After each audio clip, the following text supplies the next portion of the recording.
Hi, friends. Host Eric here, host of Talking with Fan People. They canceled the Pac 12 tournament earlier. They canceled March Madness now. And Eric's not happy. Why is Eric not happy? Because bad cold going around, cancel everything, is not a sensible approach to life. How is this sensible? How does this make any sense at all?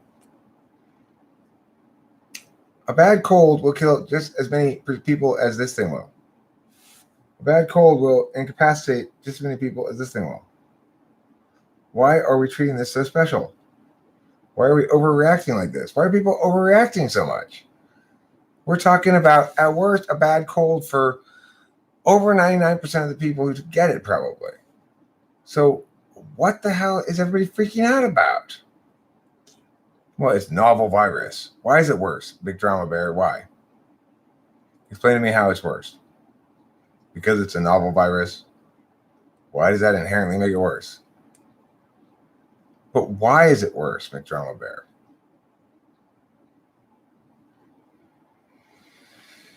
Or is it MC Drama Bear? The unknown. Okay, that doesn't make it worse. That's a terrible heuristic to use. It's an appeal to ignorance. Just because what you don't know about something can't be used to justify a given action.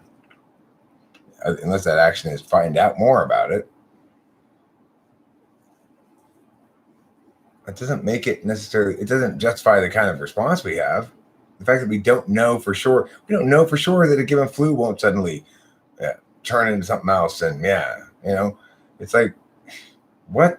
We have to operate in public policy with the data we do have, not with the data we don't have.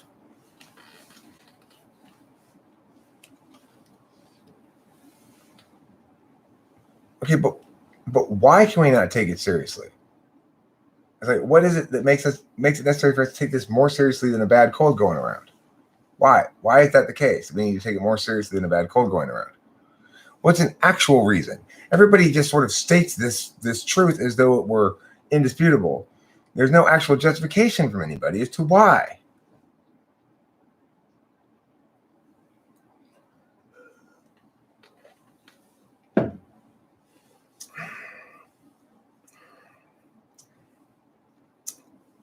Look, here's the thing. We will know more, I suppose, in a month or so. Worse than the flu. Our government isn't ready to handle if things get worse than the flu. So how much worse than the flu does something have to potentially get? It's best to err on the side of caution. You're only erring on the side of caution regarding the virus. You're not erring on the side of caution regarding anything else. The Dow Jones is down another 2,000 points. People are getting hammered right now in the markets. And that trickles down to everybody, whether they own stock themselves or not. If you receive a pension, your pension plan is dependent on the markets. If you are receiving money from insurance companies, their liquidity is dependent on the markets. It's crazy to think that we ought to take such dramatic measures that are doing so much dramatic harm to the country and to every single human being, because it's best to err on the side of caution. You're erring on the side of certain damage, not caution. You're erring on the side of let's do a whole shit ton of damage because something might be bad. Our government isn't ready to handle things as things get worse than the flu. How much worse can they get than this? The worst thing the flu would do, or any sort of disease like this. No, but listen to me, Jimmy Weezer. What's the worst case scenario if we let this thing run its course? The worst case scenario if we let this thing run its course is what we're imposing on ourselves right now. Society's basically shut down because of this disease. People go, yeah, but people are going to die. People die. The thing is, we have to consider whether this kills more people than the... Okay, let's see. Look, McDrama Bear, I've covered this before. You're talking about 2% of the world population as the fatality rate of this thing, right, McDrama Bear? Except it's not anywhere close to that. It's not remotely close to that. Because for every confirmed case and confirmed death that's confirmed for this disease, there are probably dozens of unconfirmed cases. If any of the data is correct that we're looking at here about the spread of this thing, the infectiousness of it, and the incubation period, the reality is we're talking about a death rate that is dramatically lower even than the flu. Almost for sure. Granted, we'll find out more in a month or so, but I'm making a statement right now. This is insane what's happening, that there's absolutely no justification for it, that better err on the side of caution is a lie. You're not erring on the side of caution. You are erring on the side of incaution. You're being hasty and overreacting to things in a way that does real harm and causes lots of unintended consequences, and ignoring all those impacts in order to justify preventing some hypothetically bad impacts that purportedly are you have to avoid at all costs. Why are we avoiding this at all costs? Why?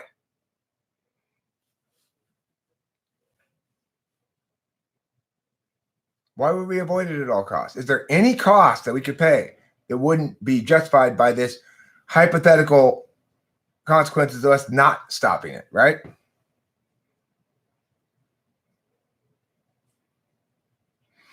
Jimmy Weezer, note this. The COVID-19 is 3.6%, not in America. In America, it's about 2%, okay? But note what I said. As of yesterday, I think there was 1,000 confirmed cases and 22 deaths. For 1,000 confirmed cases, remember, there's a shortage of testing kits and nobody's getting broadly tested at all. How many cases are there that are not confirmed cases that, obviously if somebody dies of it, that's going to be a confirmed case for sure. But if they don't need any medical attention, it's definitely not going to even be on the list of confirmed cases. So we can logically conclude that the mortality rate is much lower than what people are telling us right now, because the number of confirmed cases is much higher than, the number of actual cases is much higher than the number of confirmed cases. Even people who are saying, yes, let's freak out, agree with this. Okay, good point, Jimmy Weezer. Tom Hanks has it. Is he dead? Is he even in the hospital? Is he receiving ongoing medical attention? Whatever that means. Like he's at home and the doctor called him. The U.S. has conducted only 5,000 tests so far. And obviously, they've tested all the people who die have very serious instances of it. Everyone's freaking out, so they're gonna test everybody who dies to see if they have it, and if anybody who dies has it, then that's what killed them for sure. Nobody's thinking maybe they didn't actually die of that thing, So, should we be conducting widespread tests? Yes, that should be the priority right now. Let's gather data. Let's gather information before we act, okay? We're acting too fast here. We don't know if this is a good idea. There's no reason to believe these quarantines are going to help. We do know they're definitely going to hurt. We know the costs, the economic costs. We know those economic costs are going to create more such problems down the road than the ones we're trying to prevent now. In other words, when we send a whole segment of the population into homelessness that otherwise was doing fine because we had a 2 months shutdown for no reason, those harms are going to be incurred by this decision, by this err on the side of caution. You're not erring on the side of caution regarding those people. Their lives aren't being treated with any caution or consideration, and just the hypothetical impacts of this disease spreading. So the problem that people have in making this argument is, on the one hand, they say it's so contagious, it's inevitable. But on the other hand, they say, but we can slow the progress of it by avoiding large gatherings. There's no actual explanation as to why it would be the case that large gatherings would be more likely to spread it more widely than, for example, what I gave as the example earlier. Like, instead of going to a large gathering, I go to a bunch of different places and spread it more widely. At least if everybody's in the one location, then, the spread is a single trip. Everybody goes to the game, everybody goes back home. That maybe at the game, just because I'm in the stadium, do you think one person in the stadium is going to affect the entire stadium? I don't think the virus is that crazy. If it is, then forget about it. There's no point in even bothering to avoid that, because everybody's going to get it no matter what. There's this reality check that happens when you start thinking this through. So I don't go to the game. I still go out and go do things. Oh, well, now we're shutting down this and this and this. We're shutting down Broadway. We're shutting down Mia.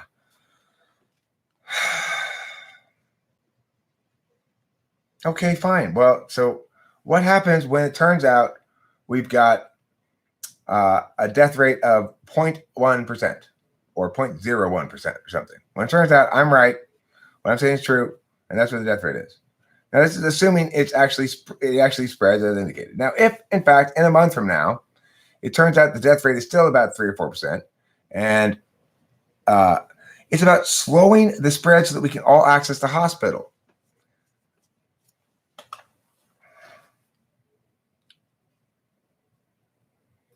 What percentage of people who contract this disease need access to medical care? And so why is that such a significant problem that hospitals will be overburdened? Why is that so significant a problem that we sacrifice everything else in society to prevent it? 10% need medical attention at the hospital, Mohawk Pigeon says.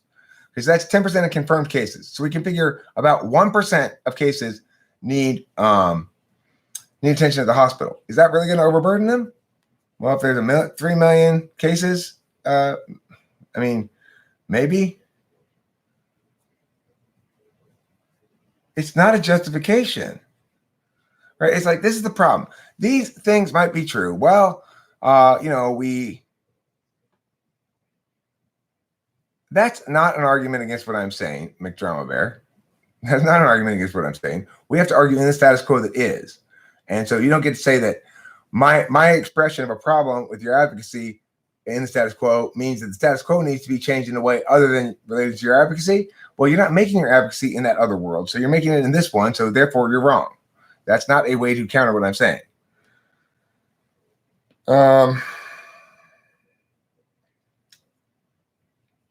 It did what in Italy? I mean, you don't have to force people to get tested. If you say we have a voluntary test for this thing and we have free tests, and it's like people will take it. Enough people will take it, you'll get enough data that you can. I'm talking about things like not just the government doing. I'm talking about things like the NCAA canceling March Madness, Pac-12 canceling a tournament, baseball just postponing the season, Broadway going dark, all this kind of shit. That's not true, McDrama Bear. Nothing has changed except the media coverage of it. If we didn't have all this media hype about this, nobody would notice it. Things haven't changed in the world. Things have changed in how we think about them, and we need to change how we think about and talk about them so that we be smart instead of stupid. That means you don't just go off half-cocked and do a bunch of crazy preventative measures that won't work just because there's possibility that they might help a little bit, and we have to do anything in the world to prevent overburdening the hospitals. Why is that the number one? Why is that the value we must hold? No matter what, don't overburden the hospitals. Why is that the utmost concern? Hi, Octavio Silva. I'm mad about the virus thing. Nobody's being sensible about it. People are being stupid. This is not okay. Nobody's listening to me. And I'm right. And people are pursuing courses of action that are incorrect based on the incorrect conclusion to draw about this. There's no reason for them to be doing this. It is bad for them to be doing this. They're killing the economy for no reason. It's like everybody freak out and throw away all your wealth and everything in order to avoid getting a bad cold. No, morons, no. What do you want to tell me? Just tell me the specific statistic you think is important. Tell me the specific statistic you think is important. But I want to remind you, remember, the fatality rate is probably at the very highest 0.5% and probably substantially lower. And for most people, it's not even a bad cold. That's the worst kind of cases of it. Most people won't notice that they have it. This is what we're canceling all the events for. This is what we're shutting down the country for. This is what we're tanking the markets for, to avoid people getting a bad cold in the worst case scenario. Come on.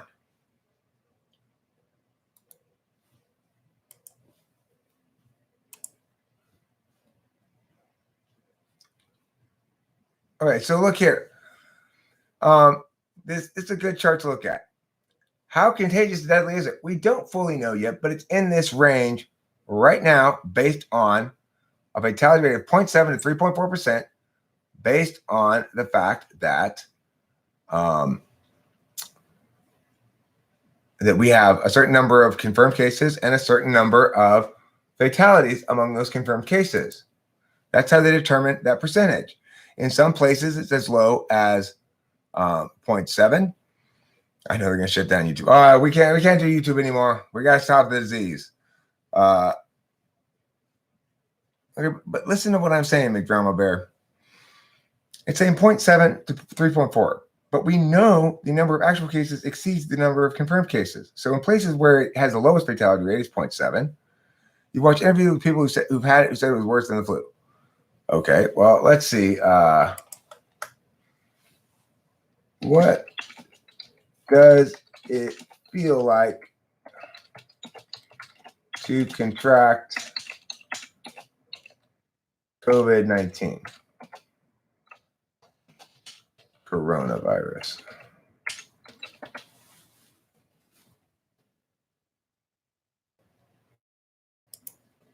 Symptoms of coronavirus. Fever, cough, shortness of breath. Reported illnesses have ranged from mild symptoms to severe illness and death for confirmed coronavirus disease cases.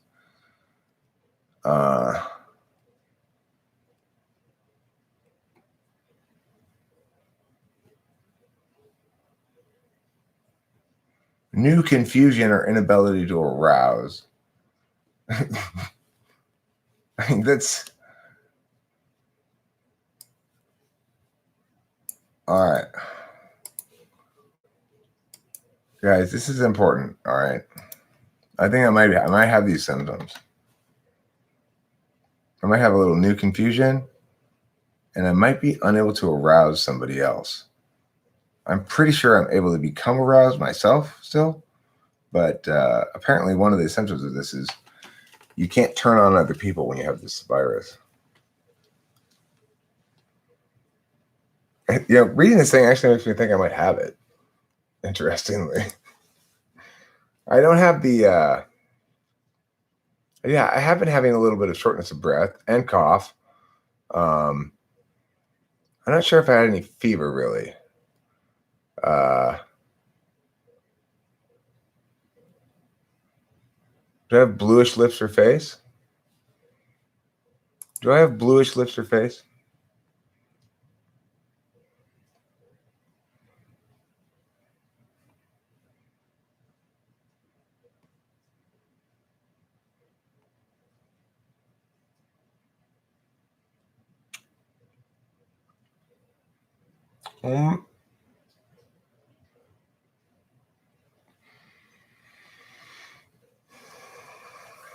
Okay, well, as long as I keep it off my face, as long as I keep blue off of my face, it should be okay, I think.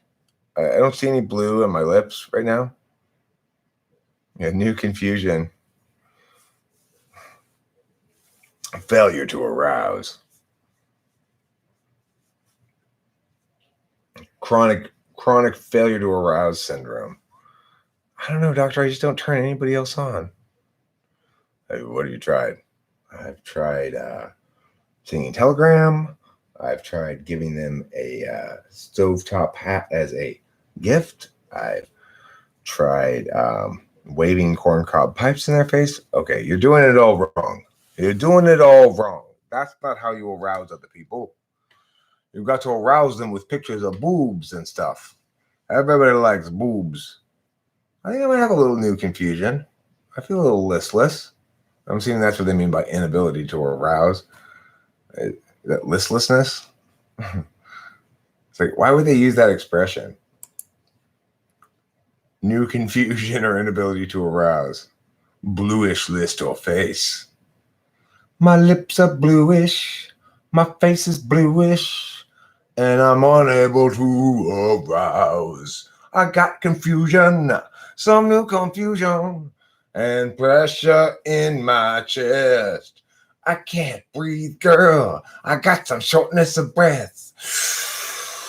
Let me inhale. Oh, Corona, COVID-19, you're the shit. Yeah, really. What is that? Inability to arouse. I think it's lethargy or listlessness is what they made. But why would they use that expression? I don't know. It's funny, right? What else do we need to know about this? Let's find out. I'm going to go to Google News. I'm going to read some news about the coronavirus, about how we should all panic so much. Corona's back.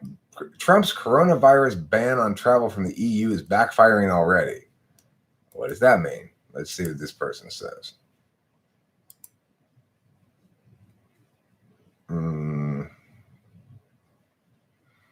Italy banned flights from China before America. It didn't work. Interesting.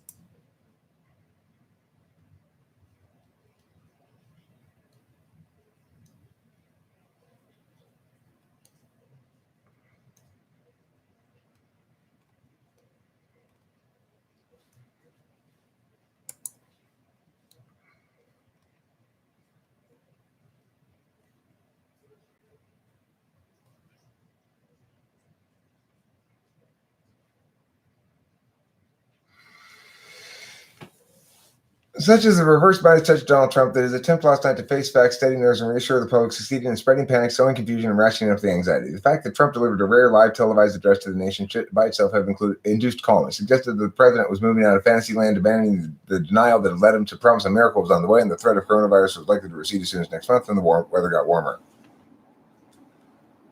As recently as Tuesday, he was saying, "Well, go away, just stay calm." That's true. Absolutely, it's true. That he was ready to deploy one of the U.S. presidency's most powerful tools, a TV address, seemed to signal that he was at last facing reality.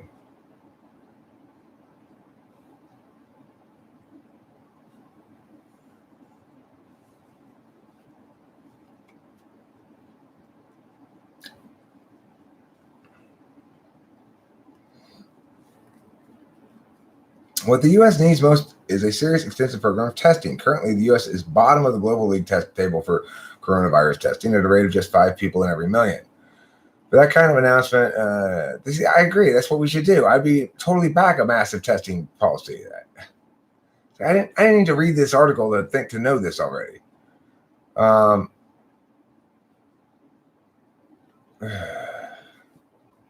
Jesus Cristo. Travel bans don't work. Is the general message here. Speaking of the nation last night, U.S. President Donald Trump said a ban on Europeans entering the U.S. is necessary because Europe hadn't banned flights from China as early as the U.S. had. A silly bit of logic. The European Union failed to take the same precautions to restrict travel from China and other hotspots as a result of a large number of clusters preceded by travel from Europe. But virtually every part of this statement is untrue. Italy imposed ban on flights from China on 31st of January, immediately after a Chinese couple in Rome tested positive for the virus. The U.S. began to restrict flights from China 4 days later. While Italy enacted a full ban, the U.S. policy was only a restriction with wide exemptions. By contrast, the Italian ban 4 days earlier was complete with no exemptions and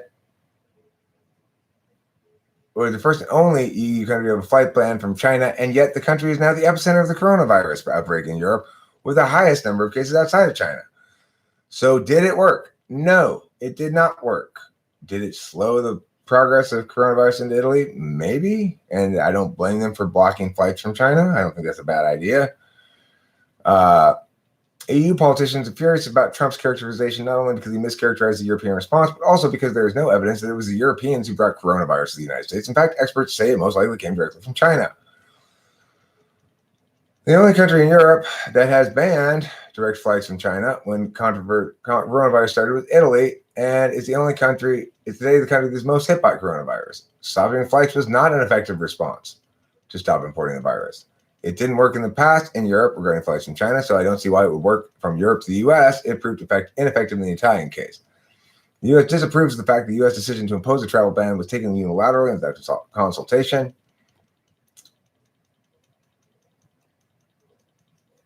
Ask why the United Kingdom hadn't imposed a ban on flights from China last month. We looked at it. Even if we stopped all flights and had a 95% reduction, the effect of the delay on the epidemic was only a day or two. And realistically, we could get at best a 50% reduction. This has been borne out with the way the world works. You cannot stop that unless everyone decides to do this at once. Somebody's thinking. Britain is thinking. Britain is thinking. We looked at it. In other words, they did a cost-benefit analysis. They did an actual calculation of whether it would work. Even if we stopped all flights and had a 95% reduction, the effect on the delay of the epidemic was only a day or two. And at what cost? Why throw away all those resources that could be directed to actually treating people who get sick? Good question, huh? Pretty good question. Pretty important question that nobody is asking. Britain smart. Why should we all follow Taiwan's lead? What's Taiwan doing for COVID? Let me see.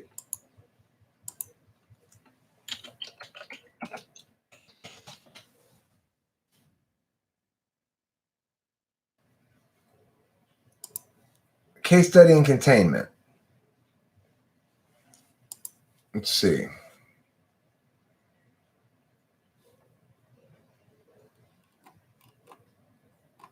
In the months since reports began to emerge about the new coronavirus outbreak in Wuhan, surprisingly, one of these hotspots is not Taiwan, which ranked 30th on the list of infected areas, which included the Diamond Princess cruise ship. By comparison, South Korea has 7,000.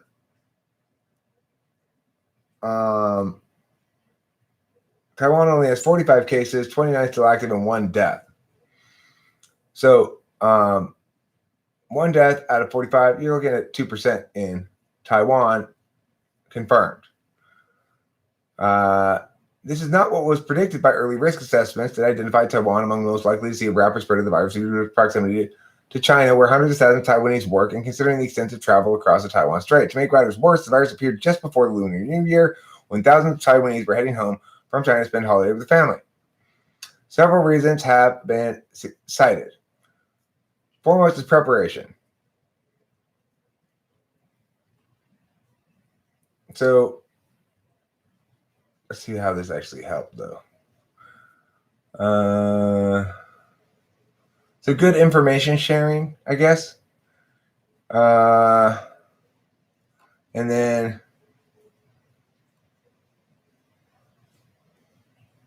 containment and control efforts, including border control, paid leave for caregivers and the sick, manufacture of essential equipment like face masks, forming protocols for tracing sources of infection and reducing the risk of transmission in such settings as schools, hospitals, and transportation systems. They produce millions of masks while other countries struggle with shortages. One innovation proving especially useful is the integration of data to patients' travel histories in order to identify individuals for testing who have traveled to high-risk locations. Seeking to fill gaps in the safety net, officials have also reached out to supply foreign envoys, their staff, families, and visitors with face masks. In addition to the planning, a compulsory single-payer system established provides comprehensive medical services. 15 people contracted to date, the 15 people who contracted the virus have recovered, while 1 patient died of the illness, an elderly man with multiple pre-existing conditions, who nevertheless is part of the fatality rate. So 1 person who contracted, an elderly man with multiple pre-existing conditions, died in Taiwan from this thing. So when you're talking about fatality rates, let's be real about it, right? In addition to a high recovery rate, hospitals have managed to reduce internal transmissions between patients and medical staff.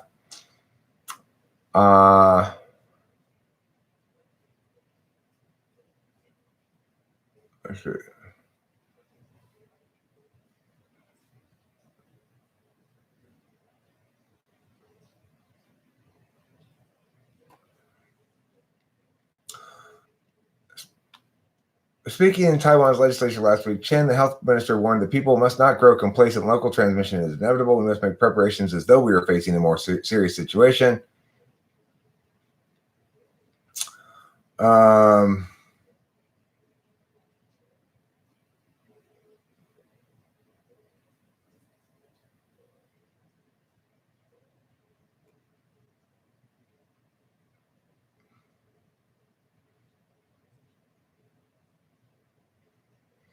Officials have warned of the negative effects of COVID on the economy. Tourism, retail sales taking a hit. Consumers stay home while manufacturing is slowing due to disruptions. Yet, if the workplace becomes a locus of infection, workers and employers will have face difficult choices. Happily, these have been made less painful by promised government compensation for furloughed workers and tax breaks for companies affected. So note, that's for if people get sick. Note that they're not stopping them from going to work now before they get sick. It's saying there's going to be some sickness inevitable, and this is what we're going to do when it happens. We're not going to cancel a bunch of shit. We're not going to quarantine a bunch of shit. Everybody should wear a mask. Fine.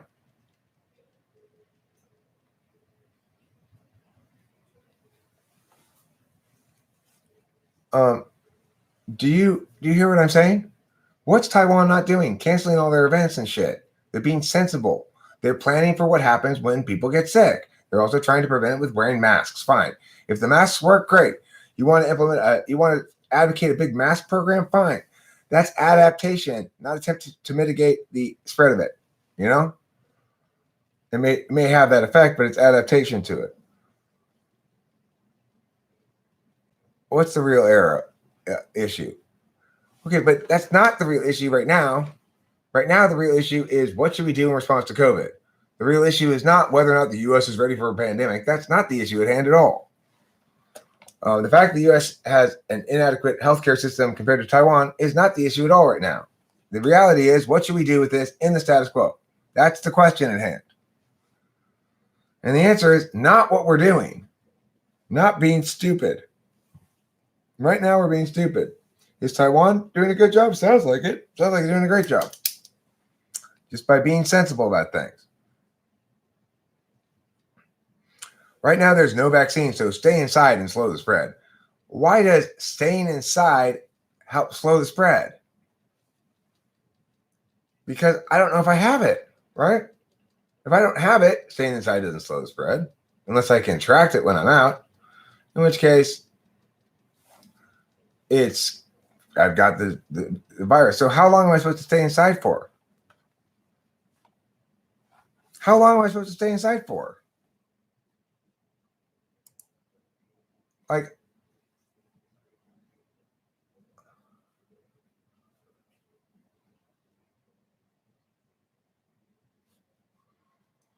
no existing conditions, Octavio Silva, except being 99 years old.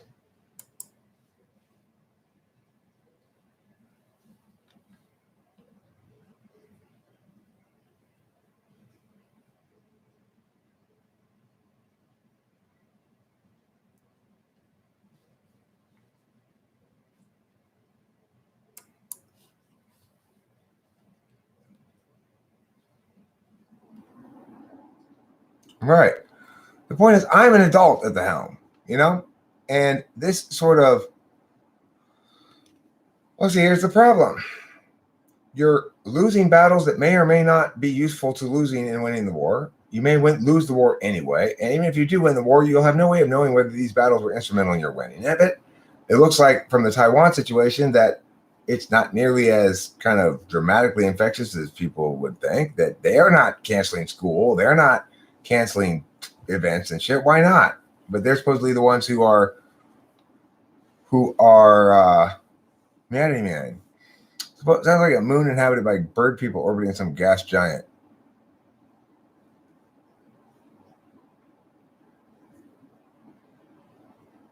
That's true. Thanks, Octavia Silva. You are a wonderful human being. No, I know. I'm thinking about it. I'm worried that I might catch metaphysical COVID from you guys, or I might give it to you, even worse. If they cancel flights, if they start canceling domestic flights, I'm going to end up driving across country to get Rachel. If I do have COVID, how is that going to help anything? She probably doesn't have it. I don't think there are any cases of it in New York yet, are there? I'm not sure. Just stay inside forever, right? Nobody's being sensible. Is it worth it in terms of overall costs and benefits to do what we're doing to prevent people from getting this thing? And the answer is no. Let everybody make their own decisions about it. If I feel like putting myself at risk by spreading the disease and going out, then let me do that. And if you feel like hiding at home and being a germaphobe, then you go ahead and do that. Right? Why are we canceling events so that people who aren't germophobic, who don't care, and like me, will go to the event, get special good price tickets on it as a consequence? It's like I want to host a big public gathering just to make a point, Like, fuck you, virus propaganda people. Everything you're doing is wrong.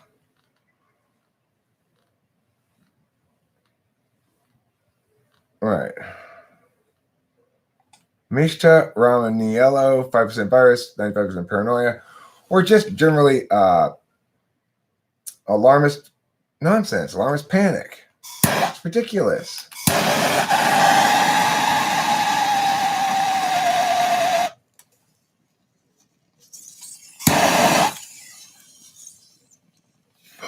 It's like, oh no, you mean I might get shortness of breath and bluish lips? Oh no, whatever shall I do? I might get a cough. I already have a cough. Bad cold going around. Let's cancel everything. It's not even a bad cold. I know. Look, this is the thing I'm thinking. Now's a great deal to get travel deals. Great time to get travel deals. I should be able to get hotel rooms for like dirt cheap.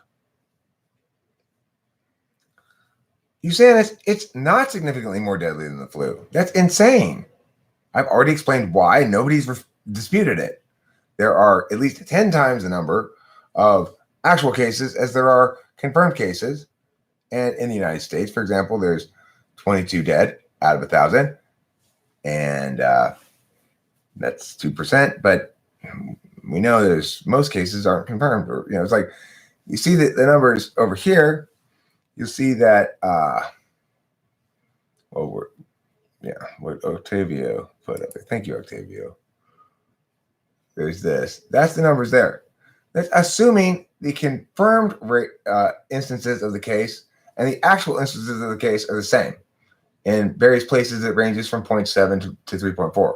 In Taiwan, there have been 45 confirmed cases, 1 death, and the 1 death that occurs is what? It's a very elderly person with multiple pre-existing conditions. So that gets added into that death thing there. Did coronavirus really kill that person? Come on now. Why are you talking about coronavirus so much? Why does it matter to you? Well, because I keep expecting, I was expecting to go in and watch the fucking basketball game today at 2:30 and discover the Pac-12 tournament is canceled.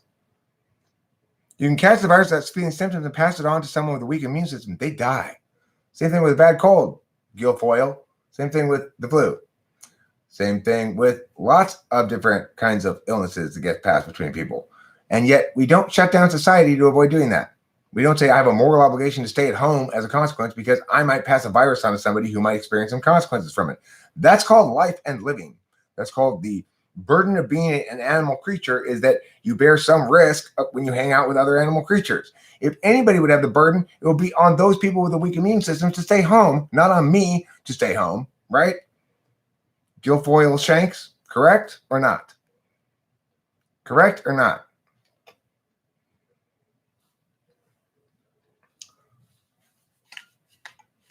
If somebody has such a weak immune system that catching a cold or some other virus from somebody else is going to kill them, then does that confer upon all of us a burden to stay home? No, it confers a burden on them to do whatever they need to do to avoid whatever it is that's going to kill them. I can't be responsible for my normal behavior causing somebody else harm because they have some abnormal condition, right?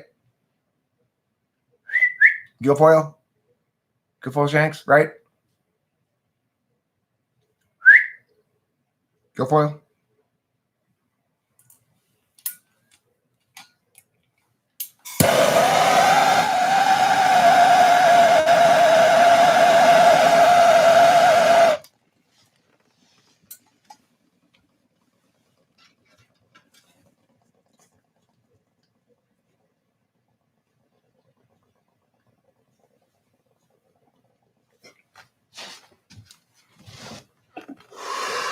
God damn it.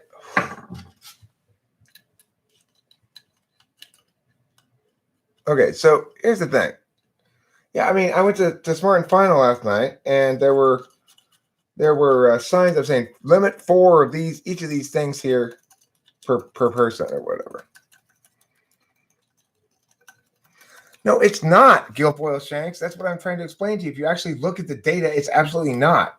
And as I've explained multiple times and nobody's responded to, the current data, which shows us between 0.7 and 3.4% fatality rate, is not factoring in the fact that the actual number of cases is at least probably 10 times as much as the confirmed number of cases. If there's anything that they say about the disease is to be believed, which means the fatality rate is about 10 times lower, which makes it substantially lower than the flu, actually.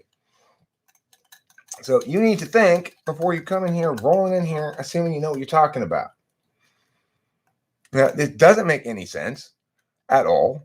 And even if it were slightly worse than the flu, it wouldn't justify the extreme overreaction here. It would have to be substantially more deadly than the flu, in my mind, to justify this sort of nonsense. We can't simply justify whatever costs are incurred, doesn't matter how costly it is, to prevent a couple of deaths. That's insane, because ultimately those costs will cause more deaths than they will have prevented. It's like, and more misery and more suffering and lower quality of life, lower prosperity for the whole country. There's all sorts of well, because everything they say about the thing. That first of all, this article that I read the other day said 4 times more and said that was a conservative estimate. But then the qualities of the disease that it describes indicate that almost certainly it's 10 times more, because look, in the US, we've only tested 5,000 people and they have 1,000 cases, okay? If in fact most people who get it, contract it, don't even necessarily know that they have it, or it's not anything noticeable enough that they would go get any kind of medical treatment for it, which is the case, then obviously the number of cases is going to be massive, right? Closed cases, 73,897, 4,970 deaths. That's 37%. Okay, perfect. So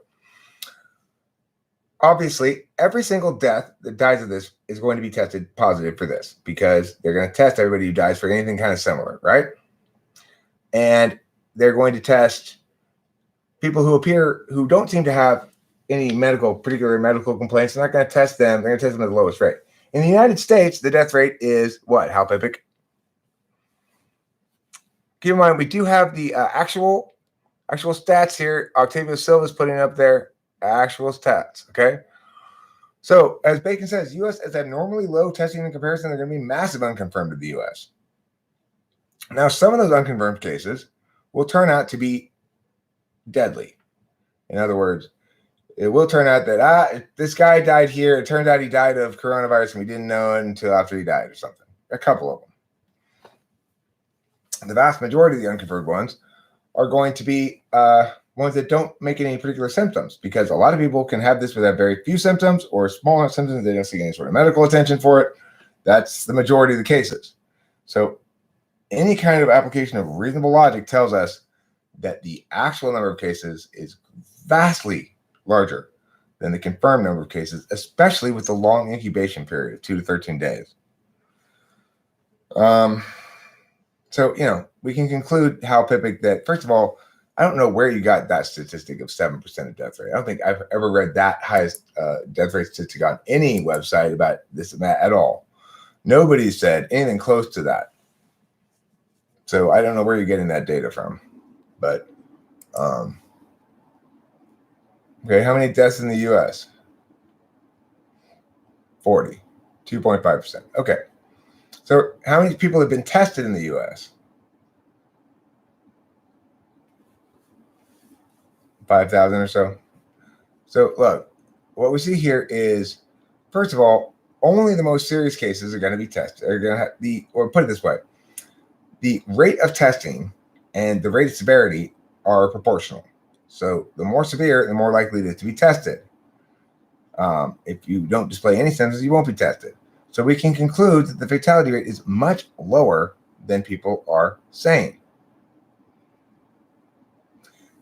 I know Vegas says, wouldn't it be the case that in other countries the fatality rate is more reliable due to much higher testing? Well, we're talking about, say, South Korea or something, which is doing a lot of testing.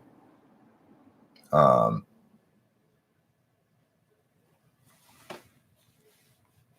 me see.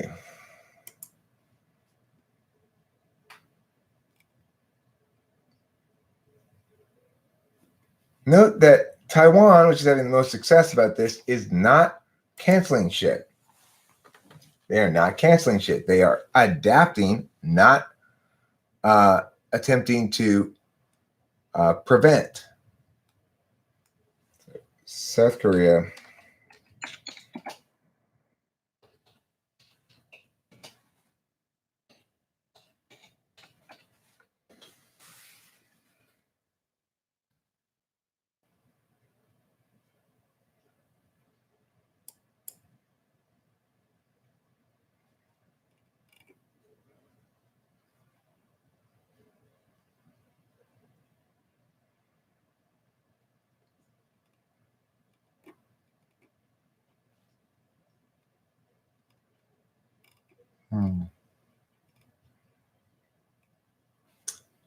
South Korea, massive free testing and treatment corralled the disease and kept infection rates low. Mortality rates are even lower at just under 1%. So in South Korea, we're looking at mortality rates at under 1%. And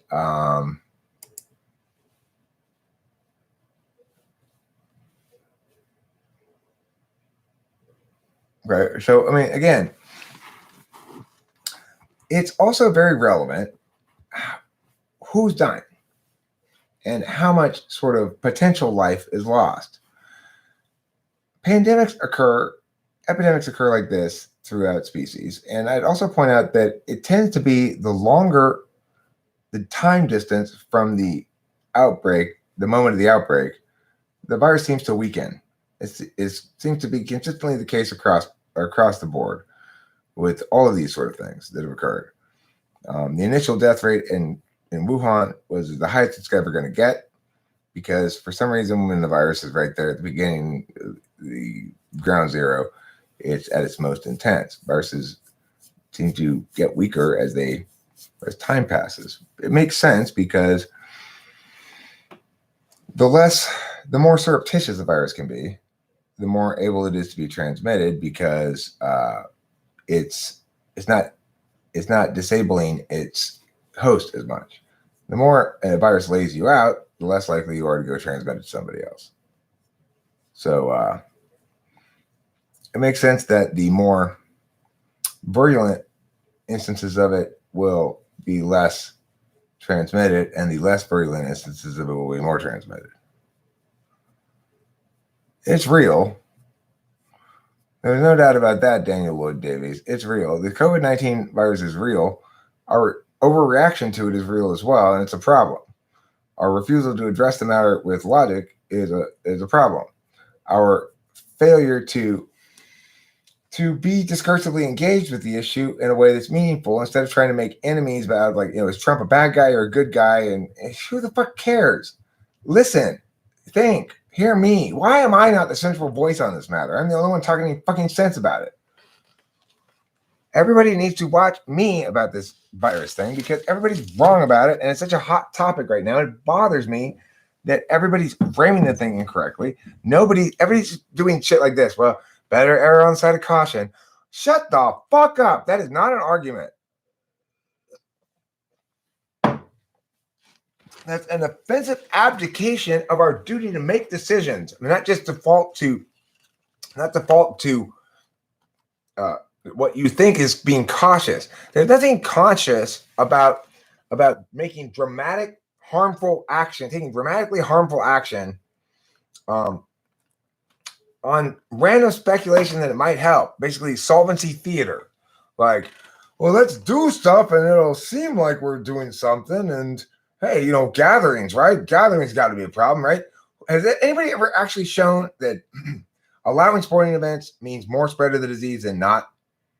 It may be the case that if you stay home, that you avoid getting the disease if you don't have it already, and avoid spreading it if you do have it. But if I don't stay home, then that's a moot point.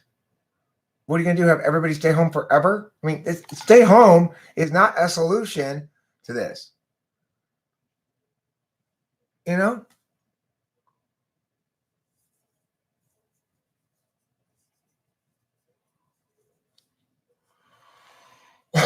Well, look, at this point, we start asking again, the question, well, what justifies taking extreme measures like this? And the answer is a high fatality rate. I've already established that the fatality rate on this is going to be extremely low. Now, we'll wait a couple months. We'll see what the final figures are. But we can see right now there's less than 1% in South Korea, where they're doing the best accounting. So they're not doing perfect accounting, but they're doing the best amount of testing, and their mortality rate is less than 1%. So one would imagine if one were to actually test the whole population, the mortality rate of this would be extremely low. Is that the truth? Yes. That is the truth. The other thing is, we do need something to compare it against, because if you just look at raw numbers without without contextualizing them in some way, then it's going to sound all scary. Rather than this many people contracted it, this many deaths, which means, Jesus, the bodies are piling up everywhere. This virus is slaying everybody. Bullshit. You got people who, like the one Taiwanese person who died from it. 45 confirmed cases, 1 death. What about the 1 death? Old with multiple pre-existing conditions. Something was going to kill him. If he got a head cold, he was dead. If he got looked at harshly by the nurse, he was dead. And they're counting this among this fatality, a very high fatality rate. Fucking COVID-19 didn't kill this person. Being super old, having multiple pre-existing conditions, and waiting for something to topple him over did. You know? That's what killed him. Whatever it was that happened to be there that day. That's what killed him. Note, again, also that Taiwan is having a super successful dealing with this, is not canceling events and canceling flights and doing all that kind of shit. They're just being sensible. They have a well put together kind of health system there that is screening shit and making sure everybody wears masks and yada, yada, yada. So great. Wear masks, wash your hands, all that kind of stuff. Fine. I'm in favor of those kind of advocacies. Canceling events? No. We should treat this like we would in a war. We'd say, we're not going to let the enemy win. We're not going to let the enemy force us to stop playing baseball. We will now, though, however, have a bomb shelter underneath the stadium. And if a plane comes in, we'll blow the alarm and everyone will go to the bomb shelter. We'll make an adaptation to it. Same thing here. We won't cancel the game, but we will require everybody to wear a mask during the game. And we'll provide those masks, and we'll make sure that they have some kind of disinfectant shit everywhere. And the air will constantly be tested as it's coming out of the thing for the virus to see if it's even present in the building. Why not do that? Why not test to see the air if it's present in the building, you know? Hi, potato, beloved potato. You see my Rachel Lapalosis here. I love her with my heart. Seeing her appear suddenly takes me from meow to, oh, I feel softness. I miss her. I feel incomplete without her. I want her to be here with me.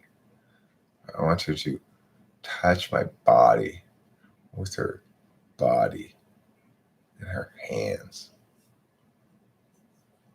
1 second. Just 1 second. The literal government murked him. What does that mean? You're talking about Schopenhauer or your mom's face?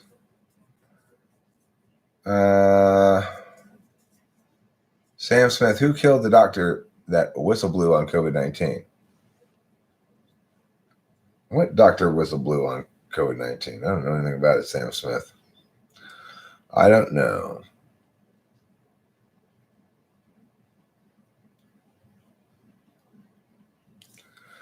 Well, look, even if masks are only good for people who already have it so that they're less likely to spread it, if you make everyone wear masks, then presumably you've got it. But I want to know answers to questions like this. Why can't they test the air in the stadium and see if the virus is in the air? Is that possible or not possible? That's people. You know, it won't stay alive in the air very long or what? I want to know answers to these kind of questions. If, in fact, you got everybody in the stadium to wear a mask, would that successfully stop spread? You know? How about if you issue everybody a big fishbowl that they wear over their head? and require them to wear it the whole time. And then, you have them constantly spraying like disinfectant stuff along the bottom of it to kill any virus that gets out of the bottom of it.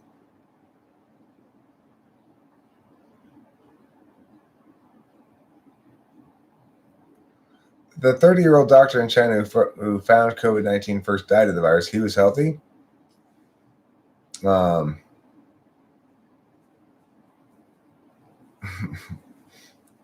I don't know, Sam Smith. I'm not sure. I'm not really particularly interested in whatever conspiracies are involved with anything.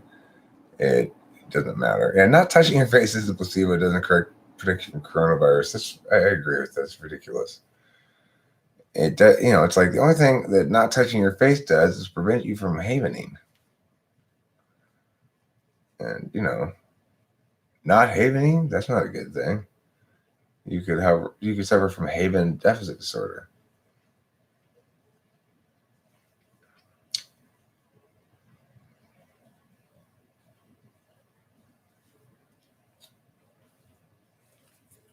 Did they end up locking him up or did they let him go?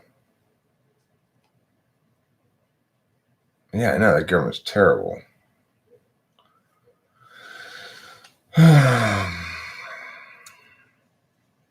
I've been to China. I've been to Taiwan. Taiwan's great. China's a nightmare.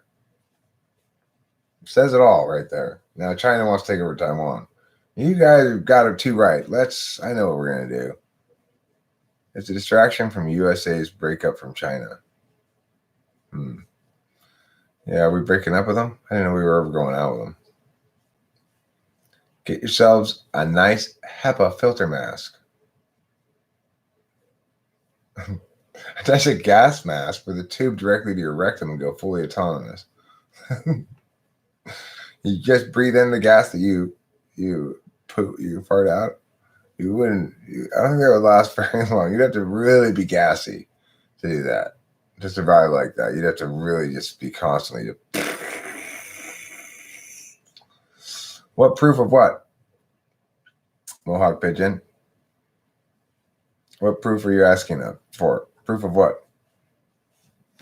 Remember, I'm not the one advocating that we overreact in this fashion. People are saying we should shut down events. People are saying we should cancel flights, that we need to err on the side of caution, that we need to show abundant, they've canceled the basketball games. It's ridiculous. So what proof are you looking for me? That it's ridiculous? I mean, my point is they failed to establish that it's going to do any good. So for one thing, there's no reason to think that they can't at least mitigate without going that far. They already said, let's not have them in front of an audience. Now they won't let the teams play each other without an audience even? Why not?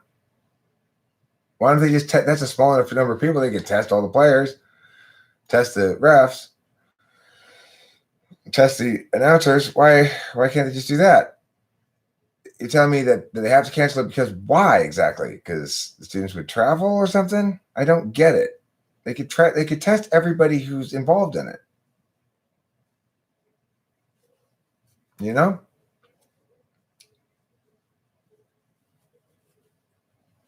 Our viruses enter the body equally as fast through the liquid in the eye as breathing it in. Okay, well, that assumes that the virus is as likely to be living on your hand as it is to be in the air or airborne or something. I will tell you, the only good, the really true good thing about this, the one good about the whole coronavirus, COVID-19 thing that nobody can dispute is a universal positive, is that we won't have to listen to Bill Walton. And that's great. I mean, that's pretty nice. It is. You're not going to have to hear me being mad that Bill Walton has ruined another game for the rest of this basketball season. I'm not going to have to endure the suffering of it. It's such a jarring injustice, such a jarring injustice because the games are so great, like for March Madness and stuff, or the Pac-12 tournament or whatever. Games are so great, and you're about to enjoy it, and then all of a sudden, Bill Walton is doing his goddamn garbage. Bill Walton, who is Bill Walton? Hankins here? Bill Walton is the guy who pollutes the audio space with the noise of his voice in ways that are incredibly pain-inducing, like fingernail on the chalkboard.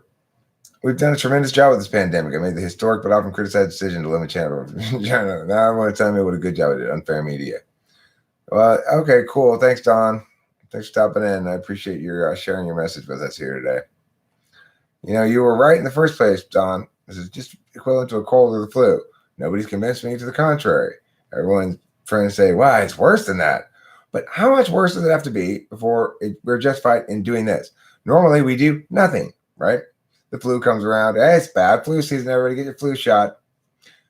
And some people do and some people don't. We don't shut down the world, right? How much worse does it have to be than that to justify going from doing nothing of the sort to canceling March Madness, canceling the Pac-12 tournament, canceling, postponing or whatever the NBA season, Major League Baseball, NHL, tennis. Right now they have Indian Wells Encore tennis tournament on TV because the current Indian Wells tournament was canceled. American Airlines pilot tested positive. Keep an eye on the airlines, Rachel. CNN just posted just in an American Airlines pilot tested positive for coronavirus, according to the airline, for a second source familiar with the matter. I have a feeling. I just have a feeling the flight's going to get canceled because I don't know. Rachel and I have been talking a little bit of the ways of the magical world, and I'm thinking it might just be the case. And one never knows. One defers always to the Slavs, but one makes. I don't want to cancel her flight. We don't want to cancel it. We want her to be able to fly out here. But I suspect that.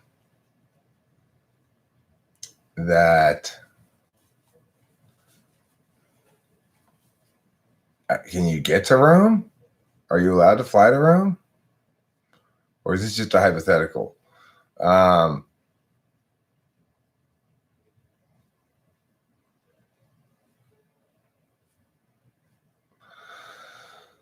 look, Rachel.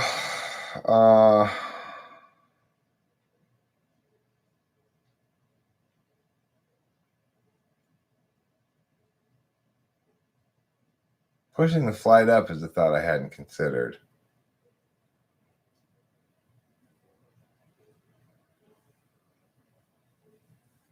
I can now? What? They haven't said anything yet.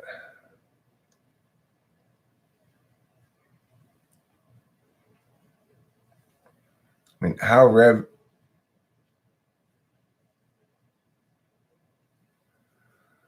mean, that would be illegal. You get arrested for that in a moment, Nicolay Shea. How ready are you to leave there, Rachel? How much time do you need to be actually ready to go?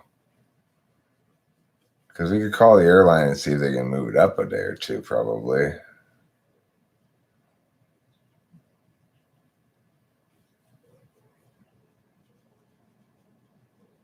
Yeah, of course. Right, Sam Smith. Good for you. The answer, it's funny when you ask that question about whether you would still go with the rugby match canceled. I thought, well, I guess it depends on how much you want to go just for the rugby match. I wasn't even thinking about the virus, like, well, don't go if you don't have to. It's Rome. Blah, blah, blah, blah. Fuck that noise. Exactly. Don't live in fear.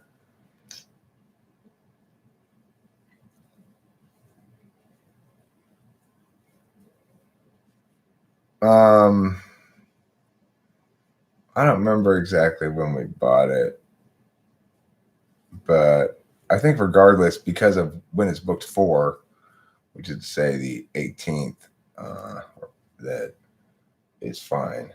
We could change it or whatever.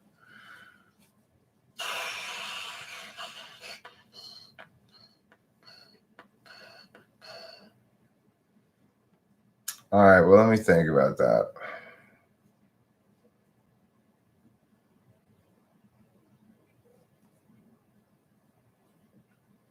And this is one of the very slabby things, right?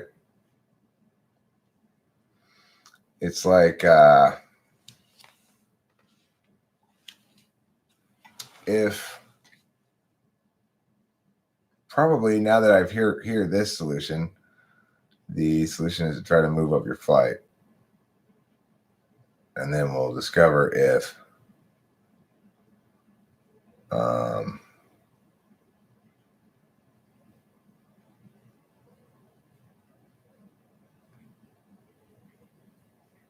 we'll take it from there, I guess. This is really complicating things, right? It's like, I guess we'll try to move up the flight, Rachel, then. It's what's the date today?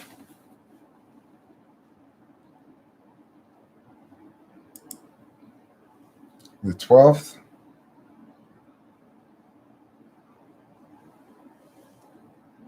Tomorrow's the 13th is Friday. Friday the 13th is tomorrow, huh? Let's not fly you on Friday the 13th. How about Saturday the 14th? Sunday the 15th?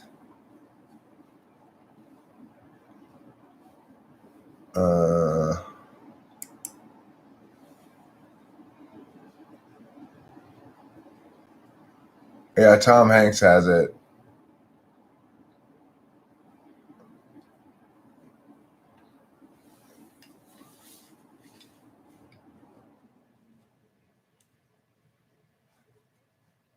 Pugh's video on simps was amusing. What are simps?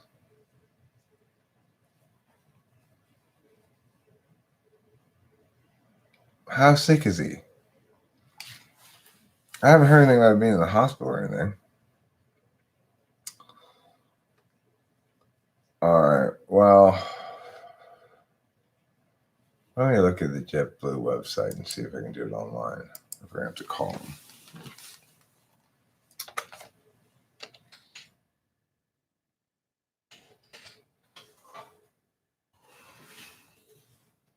If you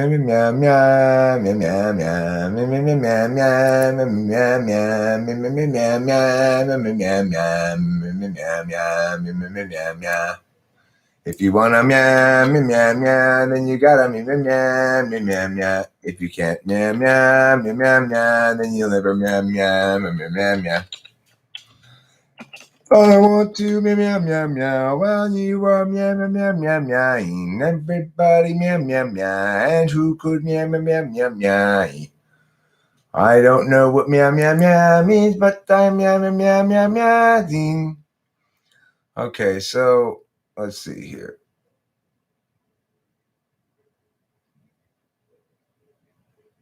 As low as $39 one way. Wow, you can get some good prices on tickets right now. Such a good deal. I mean, hell, Rachel, I might as well cancel your flight. If you book by 312, cancel, travel by 318, and you can get it for as little as $39 one way. Why don't I cancel your flight and without any change fees, right? And then get the refund and then book the $39 flight. Isn't that a good idea? Can I do that? Is that okay? Is that immoral?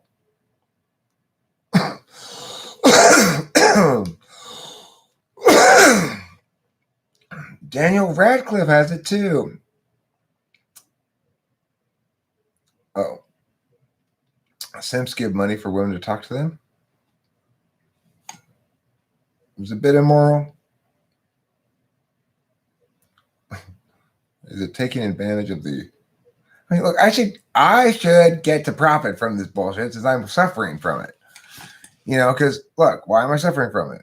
I'm not getting to watch the Pac-12. I don't get to watch USC basketball again this whole year. All of a sudden, the rest of the season's over. Yesterday, I was excited for March Madness. USC, come on, we got a good team this year. We're going to go. Blah, blah, blah. Today, it's over. The whole season's over. What? That's a serious harm. People don't think that's a harm. That's a big fucking harm. It's harm for millions of people who want to watch those games, you know? Yeah.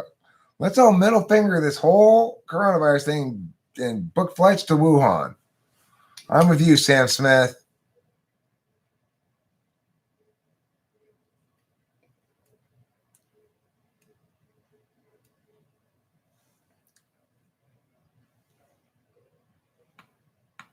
Sam's what Coach Red Pill tells you not to be. I see.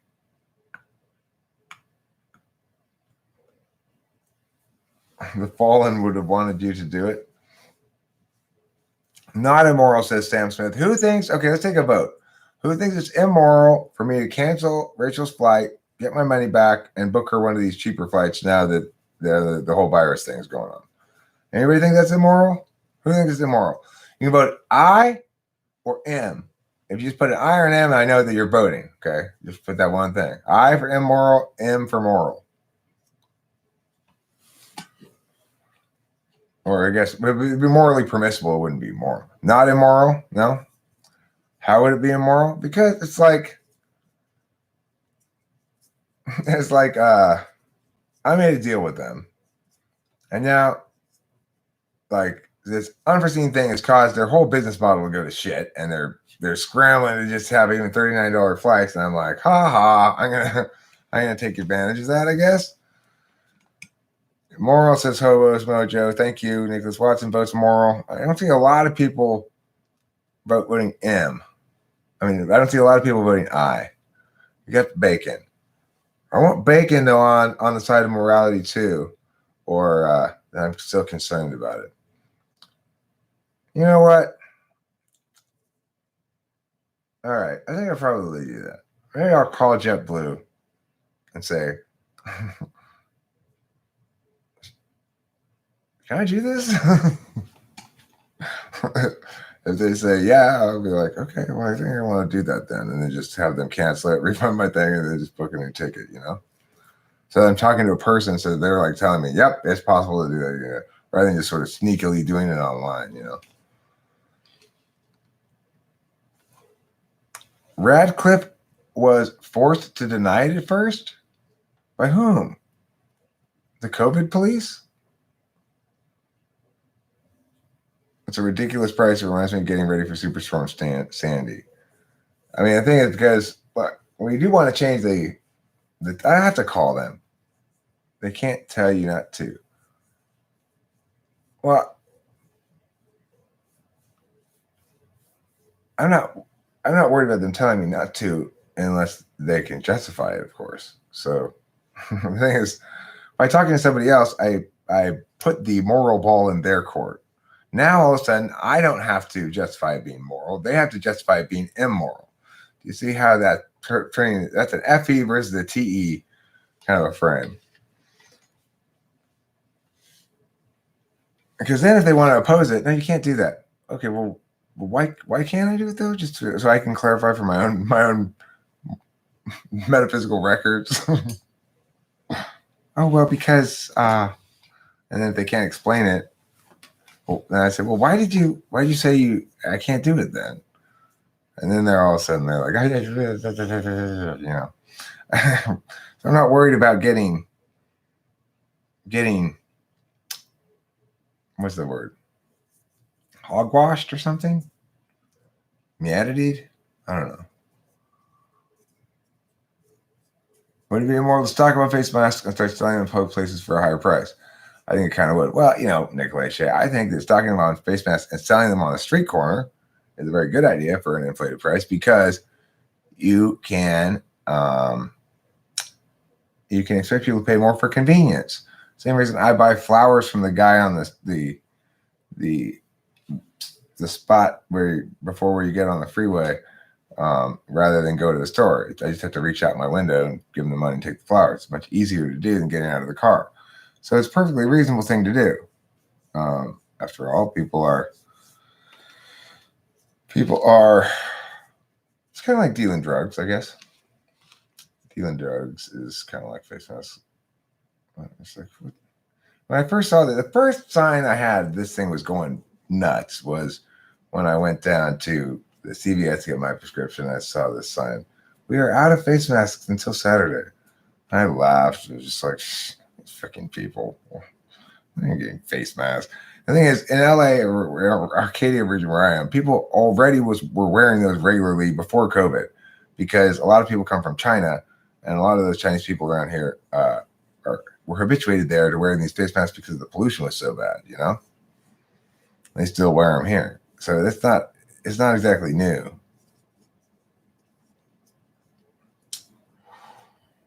Anyway,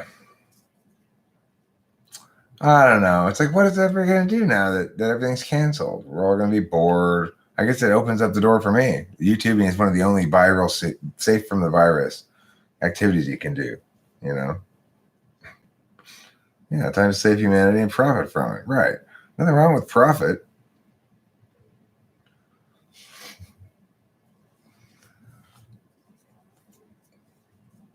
All right. Dealing drugs is like having a horde of face masks in a pandemic. They close schools. But Germany closed schools because they have 2,078 cases. Mm-hmm. Okay, great. Why is everybody so desperate to stop people from getting this thing? I don't understand. So what happens if you do have it? What happens then?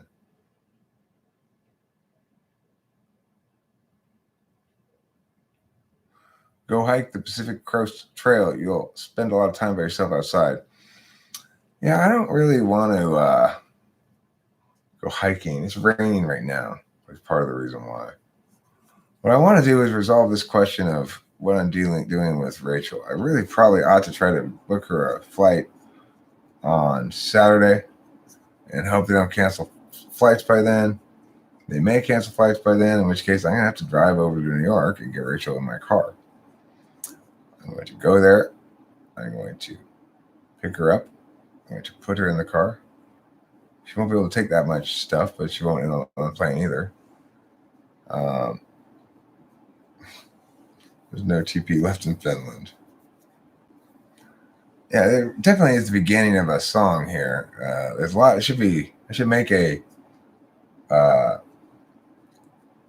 the virus days song or something.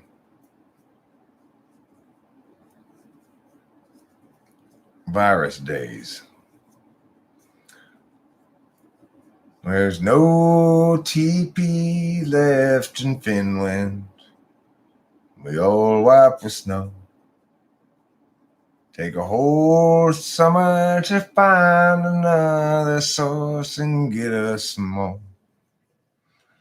Here in Taiwan, we're clad all in masks now and checking our health at the door. While Rachel and I stay separated by 3,000 miles or more. Oh, virus days, everybody freaking out.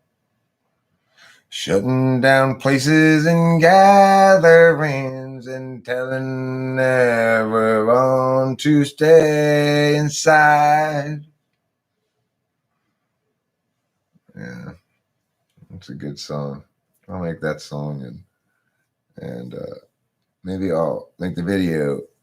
It'll be just of like screenshots of alarmist headlines and shit.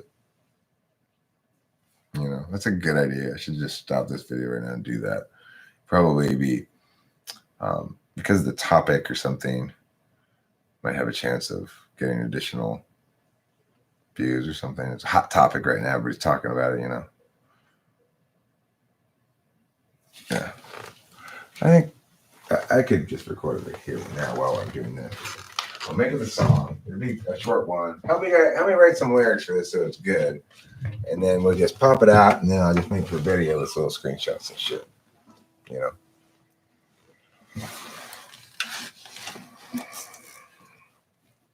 I just want basically a series of facts of crazy shit they've done, you know. Like they've shut down they're closing the schools.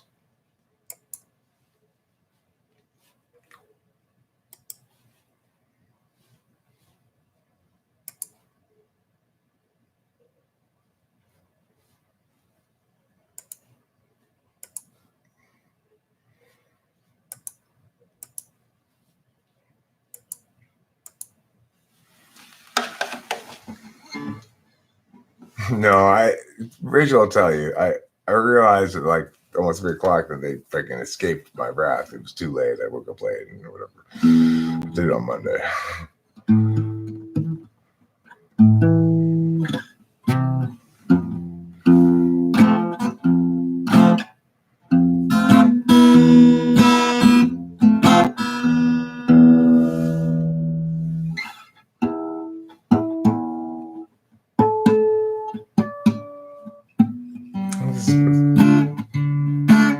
B string.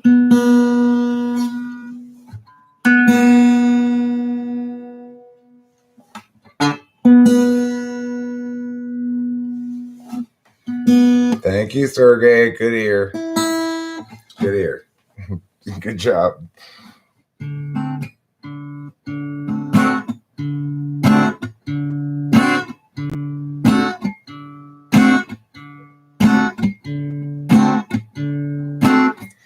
Close down Disneyland.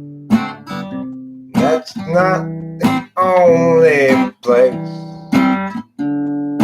Cancel the tournament as well.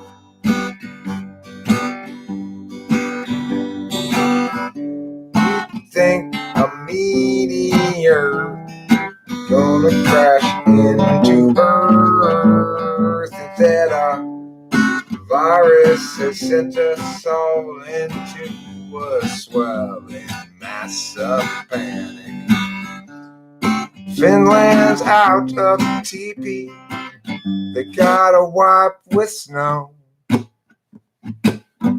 And the smart vinyl is all out of hand sanitizer.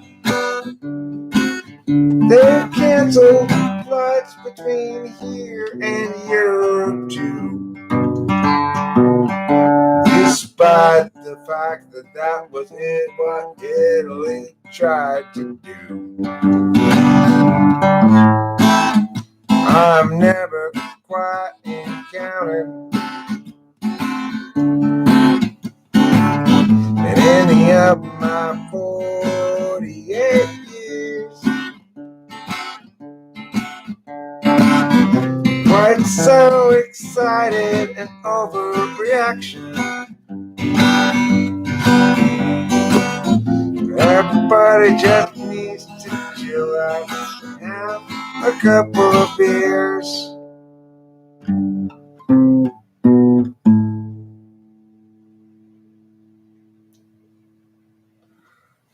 Plenty people left in Wuhan, plenty left in Copenhagen. Italy sees the elderly gone on to heaven. One dead in Korea, oh no, but super old and multiple pre-existing conditions. Perhaps we're overreacting a bit. Have we established that this thing is significantly worse enough to justify all of this excited nonsense? They canceled St. Patrick's Day, and Ireland must be mad.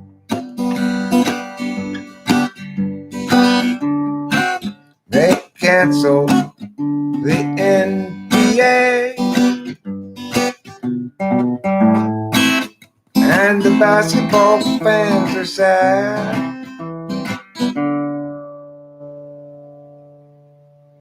What else has been canceled?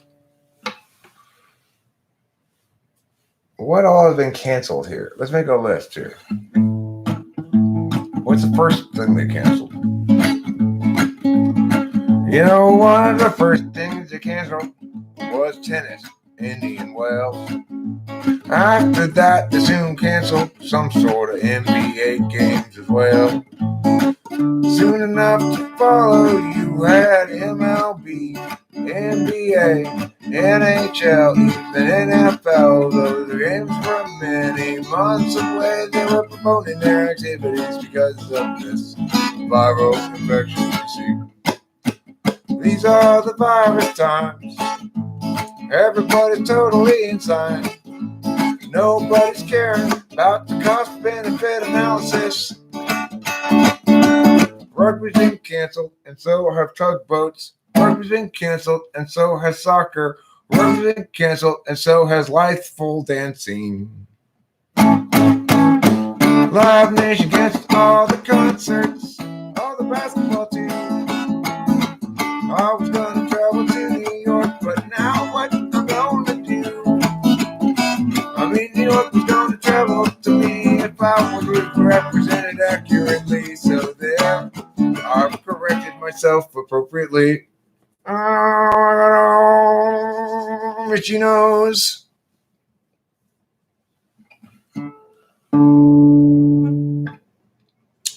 What am I gonna do if they cancel domestic flights too? Will that stop me from traveling to Yorks that are new? No, it will force me to do that traveling instead of letting my girl ride out to me and raveling. Instead, I gotta go and drive across the whole country. It's called an unintended outcome of what your plan hope to prevent instead of maximizing, man. But you've maximized it when it comes to me because I think your plan is incredibly stupid, see, and I don't like all this quarantine shit. Doesn't make sense, not a little bit, because the mortality rate's so damn low, lower than the flu or bad clues. So why should we panic so much and care not at all about the consequences of the things we touch, namely the actions that we take, and not care at all about money too, even though it's important. It's not as important as your health, says everybody. Well, go to hell, because people's health and prosperity are clearly linked. Don't deny that. Don't be a pink. Don't be a sad. Don't be a big pink.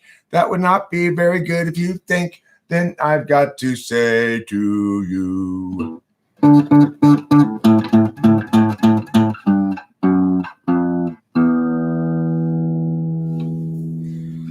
it's a bit more complicated though.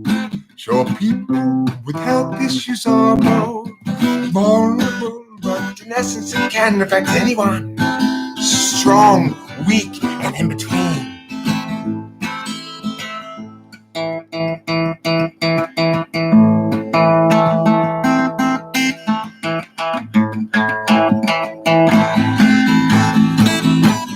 It doesn't matter how intense the action.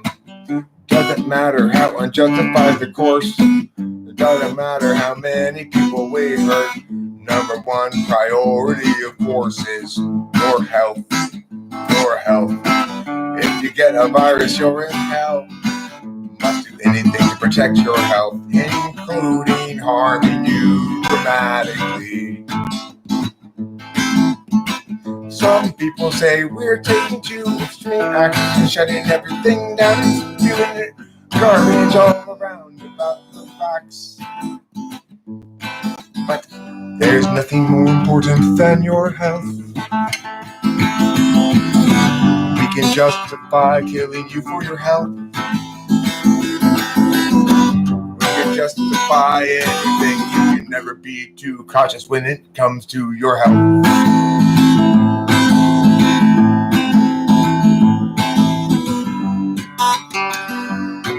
Oh, virus is coming. Would be a pretty bad goal. Time is all start to running away from the invisible threats. It's surely real, I bet. This is real as vacation.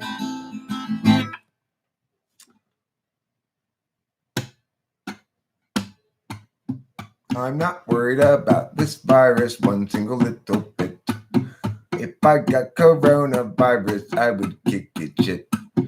I would kick it in the butt, say coronavirus, you are done, and COVID-19, now you go away.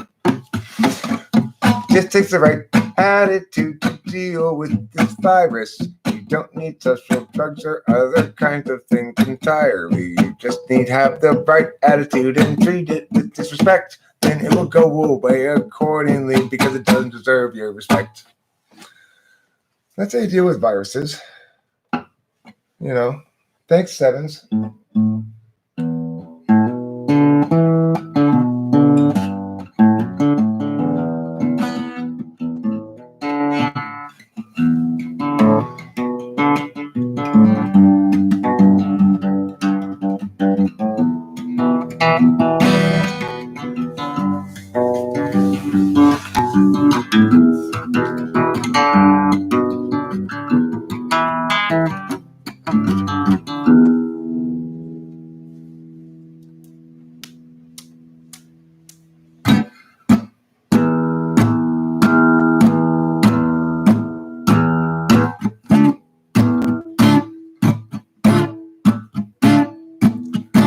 You got to remember, if you leave the house, your carelessness might just kill someone. Some people have very poor immune systems, so if you leave the house, your carelessness might just kill someone. I've totally misunderstood the way things go in the world, and so I think that it's okay for me to explain that because some people are at risk of dying, because if they catch a cold, then that makes them get inside. That is insane. I can't be responsible for low immunity, nor can anyone else. It's absolutely not the case that we should be abundant in our caution when it harms our wealth. Poke me in the eye, please. Can somebody please poke me in the eye? I have been trying to get this eye poked for years now, it seems, and I can't. I just can't figure out how to do it myself. You're trying, and I can't. I've got shortness of breath right now. I've got shortness of breath, and I've got a cough. I seem to cough just about every time I pull a long rifle almost. And why aren't I on the WHO committee? Everybody just chill the fuck out, all right? Let's be realistic about this shit. Let's not be alarmist. Yeah, but look, better to be more alarmist than non-alarmist enough. You gotta err on the side of caution. That's not true. You're doing way more harms with your bullshit. You know, you're not counting half of the harms. I've got a cough. I've got shortness of breath. I've got some pressure in the chest. It might be my bosom starting to grow. I'm not sure. That would explain the pressure in the chest. I keep waiting for my breasts to grow. I'm still just, I guess you'd say, as I was when I was a little boy. There's no boob there, just nothing, which is fine. I mean, there's nothing wrong with that. I like small. They're just fine too. Nothing wrong with that. But what I'm saying is, personally, I was hoping to fill out my shirt a little bit more on this. So I keep expecting them to start growing. Rachel's are huge compared to mine. It's like, I don't know what happened. It's like, what did you do to make yours so huge and mine are just nothing? Why? What's up with that? Everybody's nipples are hairy, Angantir. My nipples are hairy. I got to pluck some hairs out of Rachel's nipples sometimes, around the edge, around the circle part of the areola. You get a couple of nip hairs. That's normal. Nip hairs. Right. Good point, Nicolay Shea. Today we're talking about home remedies for COVID-19. I want you to start by getting some Vicks Vapor Rub. There you go. Now get some aftershave. Splash that aftershave onto your junk. Feel that burn? There you go. That's going to really keep the COVID away. COVID seeks access to you via your non-minty parts. So you got to make all your minty parts minty. How do I type? Interview, test, video. I talked to somebody for an hour or so, and death rate is not actually 4% though, Statistical, in any meaningful sense. In Korea, where the testing actually is where they have the best testing procedures and the most accurate data, the death rate is less than 1%. We can presume that it's much lower than that because, of course, given the nature of this particular virus, the actual number of cases is going to be massively higher than the confirmed cases at the moment, especially in the United States. No, this rate in America is about 2%, 2.5%. But again, you're not factoring in what the actual death rate is going to be about 0.1% because of the nature that the U.S. has the worst testing. So the place that has the best data gathering is going to have the most accurate information. Now, even South Korea doesn't have very good numbers because they've only tested a small portion of the total population. But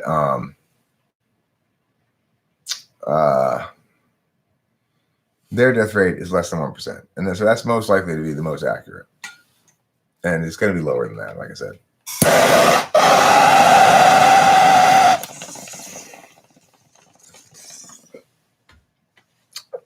The other thing is we have to factor in something just, it costs $100. Zero for jiggle. No, I didn't time you out. Who timed you out? Nobody timed you out. Did I? I didn't time you out. I don't think anybody timed you out.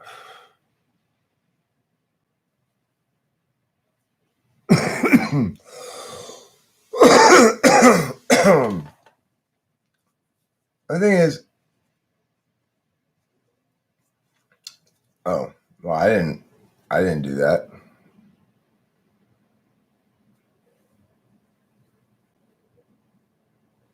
I mean, the thing is, I got sick on the way back from Hawaii on the plane because like the last day or two, I wasn't really taking care of myself. I was adding up or whatever. I don't know. NBD. What's NBD?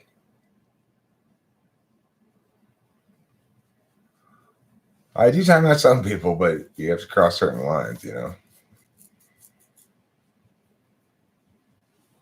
If you're reasonable. The thing is, the death rate without the virus is zero. That's another misconception here. You know, it's like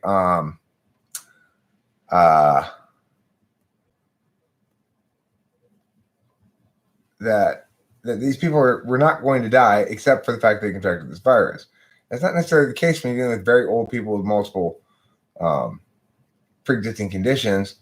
They could have been on death's door in the first place. You know, it's like it may have sped up their death by a day or two, but it didn't really cause it in any meaningful sense. You know, you got to be very careful about these kind of statistics. Everything I've heard about the thing indicates that for people who get it, for most people who get it, it's nothing at all. It's no big deal. It's just whatever, you know. It's just whatever.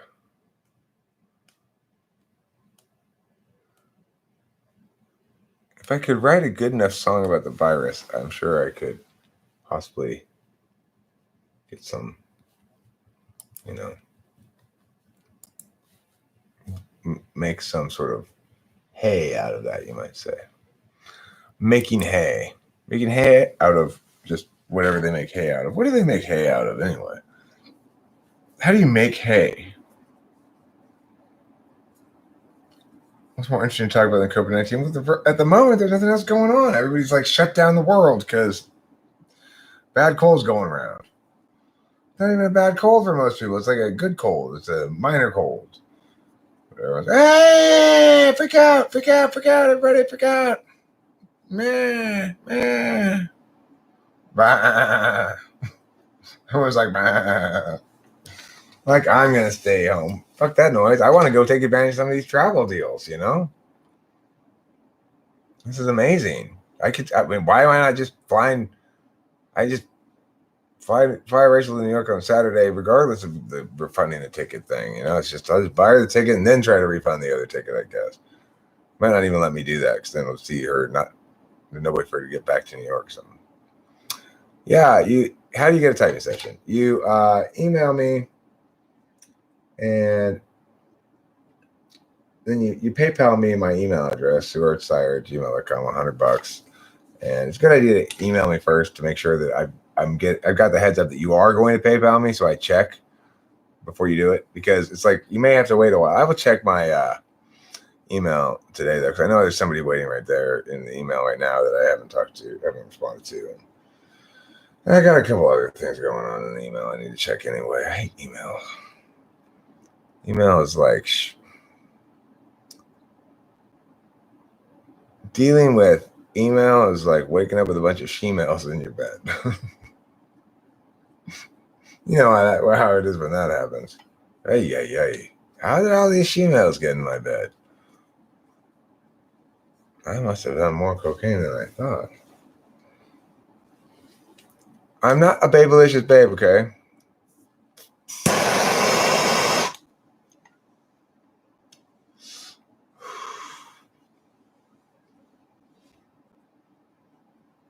Some of it's getting close to the line.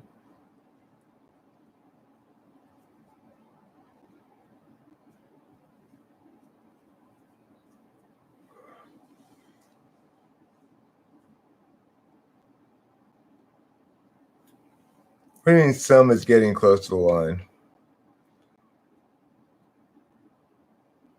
What I was saying there? Was I saying things that were towards this low FE? I guess it depends on how you perceive it. I guess you could say there's a lot of different ways to perceive something like this. It's either me displaying sort of a third slot FE kind of bluntness or clumsiness. That's part of what's happening. And you could also say that it's not attending to FE because for me, it's most really has lots to do with practicality. I mean, now it's become kind of a prop and everything, but it's the one lighter I don't lose, or I always have a lighter at hand when I have this thing around because I don't put it in my pocket and walk off with it,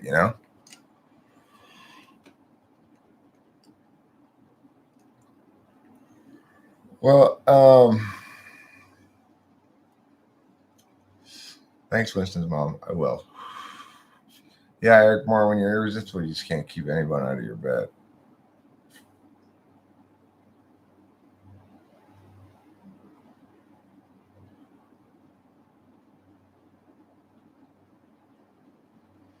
So anyway, regarding the FE question, is it low FE?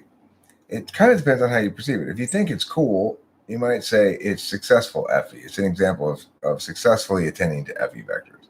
If you think it's lame, you'd say it's an example of unsuccessfully attending to FE vectors. Olympics are going to be postponed by 2 years? What? Isn't that a little hasty? Jesus Christ.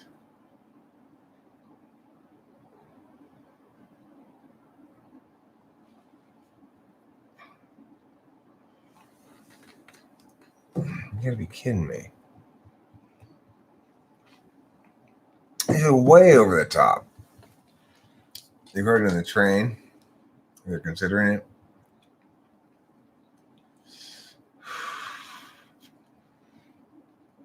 It's way over the top, right? So the thing is, for me, so you can evaluate the FE thing of it as one of two things. You can either say it's like me trying too hard, and therefore failing on an FE ground like that, or you could say it's me not caring about it appearing that way, and therefore having sort of undervalued FE in that grounds.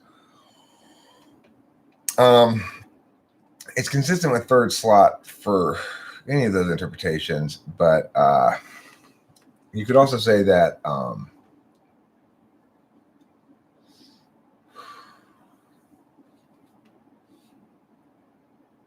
man, does the country need me now? I mean, this isn't going to last. People are going to say, what the hell? This is ridiculous. We can't shut down the entire world.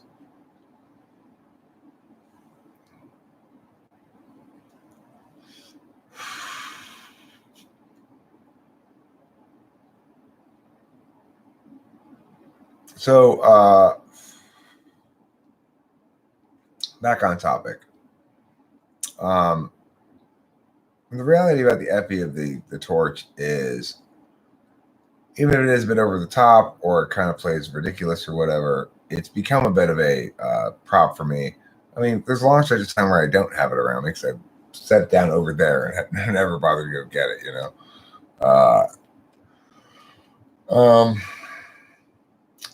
You know, I'm a tricky one to analyze on FE grounds because I'm very much operating on kind of a meta FE level, which is to say, there's this aspect, right? But it does play on that FE level, but it also plays in context with me being sort of hyper intellectual and trying to normalize certain things. So it's like the more hyper intellectual a given video is, the more I feel pleased by things that disrupt the correlations. Like, so people think, well, this guy's very smart and whatever. He sounds like he knows what he's talking about, or he's talking about very intellectual things. Then I want them to see me use a blowtorch to smoke pot because the juxtaposition is striking, you know?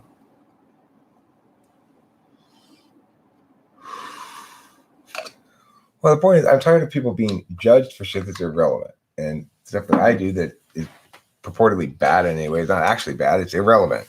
And just my way of expressing the self. I've seen people like Rachel suffer incredible ontological assault on the grounds that they smoke pot. I refuse to tolerate that that's okay. And I will not be intimidated by other people's wrongness into not smoking pot on camera or anything like that, you know? So also, I just like to smoke pot. I'm not going to get out of the way of the camera every time. Yeah, like every single sport is canceled. There's nothing going on right now. Every single like concert, event, yeah, everything's canceled.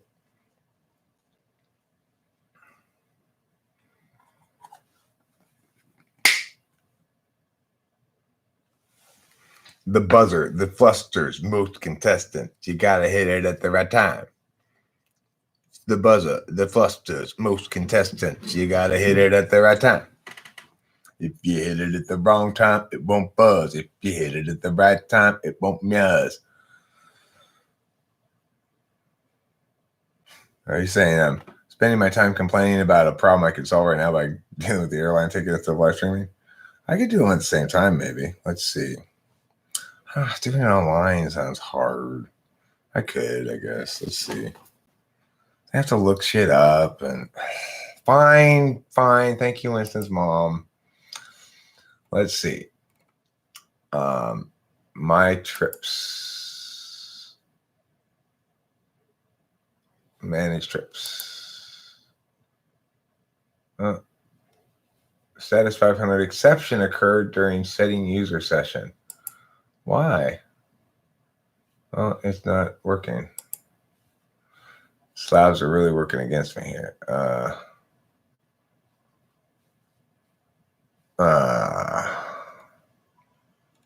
Like, from what I can tell, their online change thing is broken.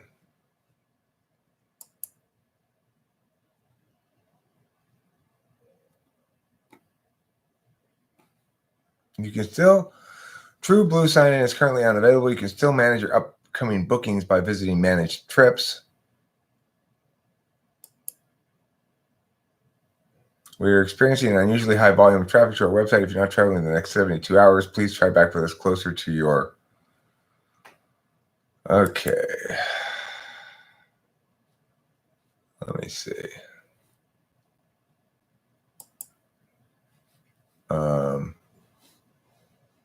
All right, it worked that time. It's because of the high volume of traffic. I guess it didn't work before. I'm going to find this email.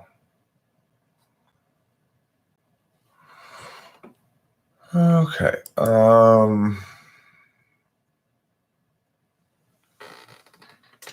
JetBlue.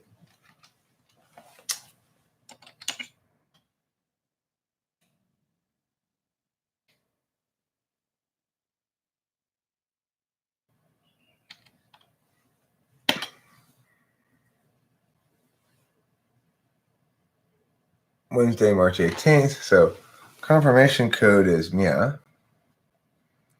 Put that in. Copy. And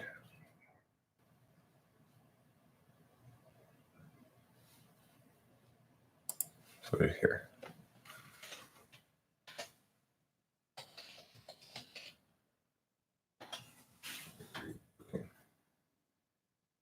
We are unable to process your request online. Please contact 1-800-JetBlue. Wait, now I push retrieve and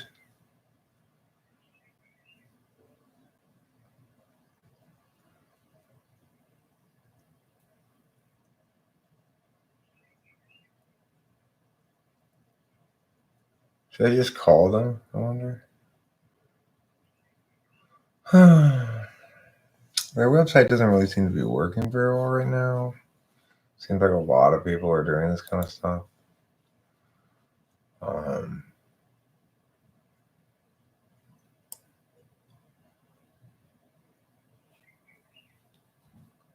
All right, listen, fine. I'll tell you what. I'm going to go ahead and do for you, JetBlue. I'm going to go ahead and call you on the telephone and see what you have to say. And since your whole website thing not really working is causing me some problems here. Okay. I'll fix that problem by calling you. Let's see, 1-800-JET BLUE.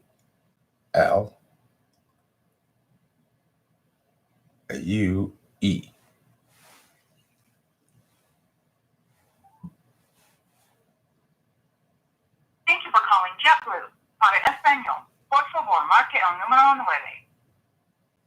We are experiencing higher than normal call volume and our wait times are longer than usual. If you are not traveling within the next few days, please consider calling back closer to your departure date. Thank you for your patience and understanding. To check the arrival or departure status for a flight today, please press 1. For reservations or general information, including TrueBlue, press 2. To book or inquire about a JetBlue vacation air with a health package, press 3. To repeat these options, press the pound key. To book a new reservation, press 1. To make changes to an existing reservation, press 2. For all other inquiries, press 3. To repeat these options, What should I push? 1, 2, or 3? I want to do both 1 and 2. 2. Due to unusually high call volume, all of our agents are currently busy. Please stay on the line while we try your call again.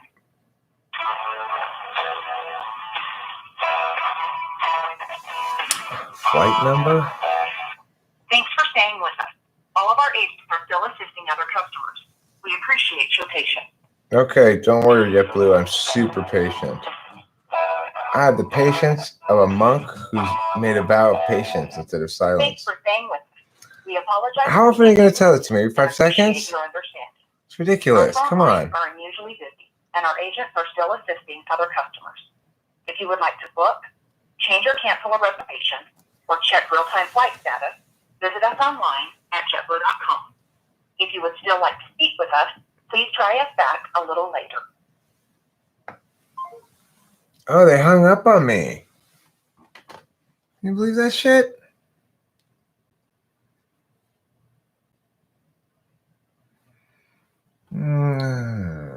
I'll get it figured out. You know, Eric, I relate to most things you say. It's interesting, especially when I disagree about something. Well, that is interesting. We're a physical.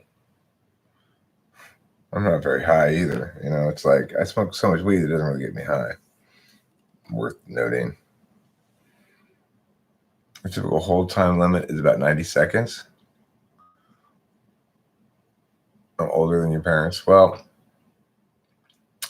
the thing is, obviously, in a lot of ways, I'm very childlike, and that stems from, I guess, being type 7. Rachel and I have a certain understanding about life. What's that? That we share that's kind of important for both of us, which is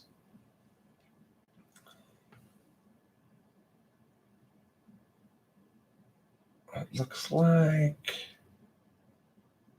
somebody named Rachel sent me a message. Yeah, I tried that. I did that whole thing once as well. When I went to manage trips, I put the thing in and it said you can't find your thing or call us. It said call us, right? When you go on the website, it tells you to call them. When you call them, it tells you to go on the website.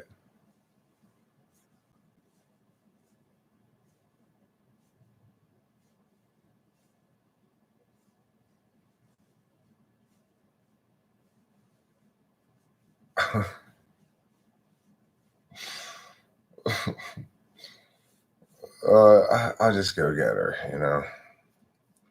I think that's a better idea. I'll just go get her and then I can visit people on the way back. And it's going to be a long drive and I'm just going to have to go do it, I want my goddamn girlfriend.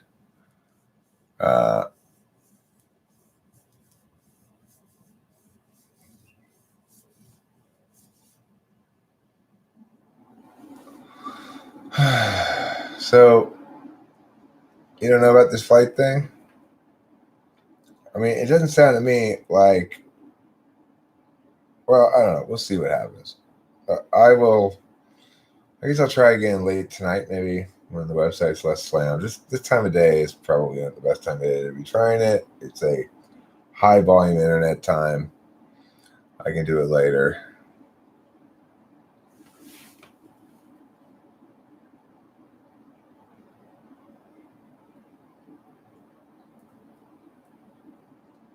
I mean, I think that's what the Slavs are trying to tell me here, basically, is that I'm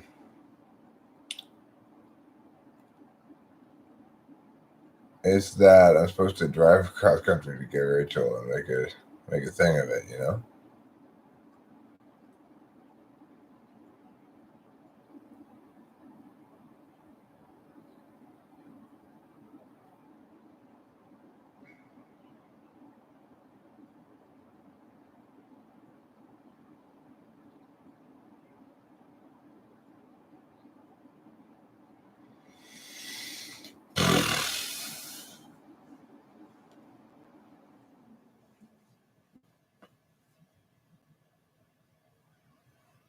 Sooner than later? What do you mean?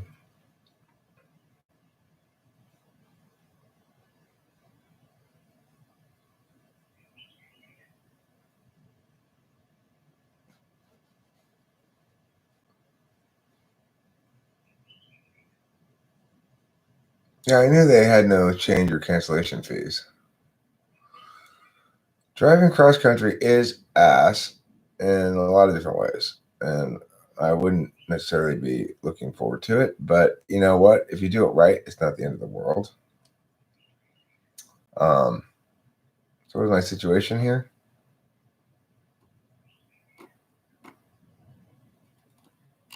Well, my situation here is I don't know if the planned flight that we have for Rachel on March 18th, I'm very skeptical that it's going to go off as planned and she's going to get on that plane and fly out here on March 18th. The flight's going to be canceled or, I mean, I don't know. It's like, obviously, if Rachel's the only person on this plane, they're not gonna fly it out here. JetBlue doesn't want to have a bunch of flights with nobody on them.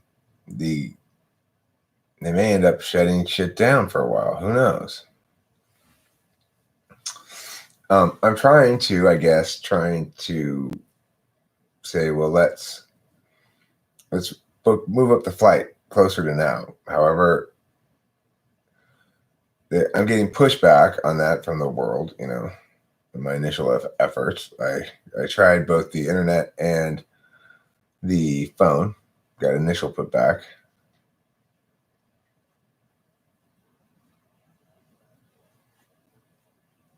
Right. No, whatever, baby. That's what I'm thinking. It's like I need to think about this because I may end up just sort of taking off tonight or something. I have bad experience with rental cars.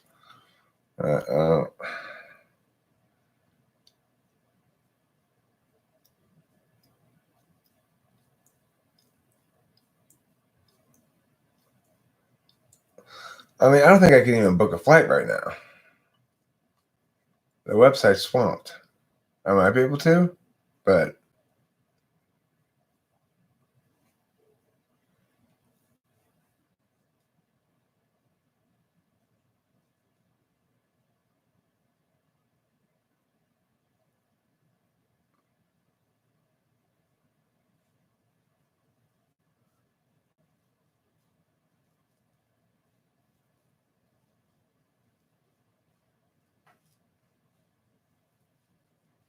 okay. I don't know if Rachel favors that idea or not. I think she favors the flight. What do you think, Rachel? Do you favor trying to move the flight up? Okay, I can get. Desert TJ might be right. I might be able to book it. I might go with her easier. I can get the refund later when the system's not as swamped. Although JetBlue may not. I'd like your opinion about which you prefer. If you think that the road trip across country in the car sounds like a little bit more adventure than we want, I would understand that. But I bet we can get some cheap hotel rooms right now. We can get some very cheap ones. It is a very long drive. I'm not worried about the drive back. We can take our time with that. We have to be back in time to go to Vegas with my dad on the 23rd, I think.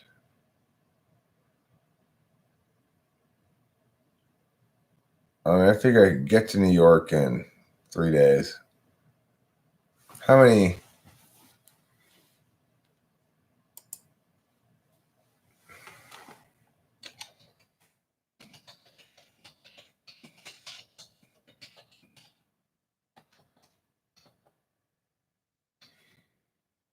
Directions to Franklin Square, New York. 42 hours.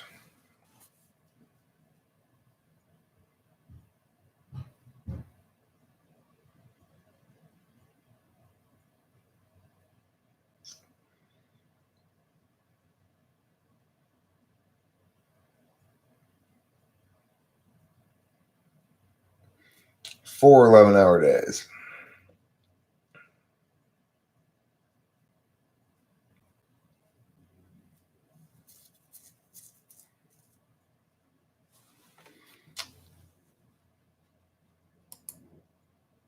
If I left today,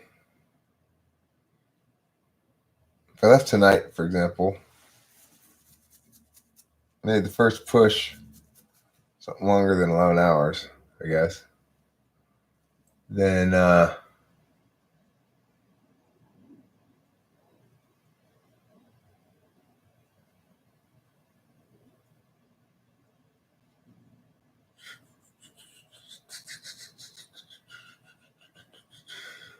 there anything stopping me from doing this?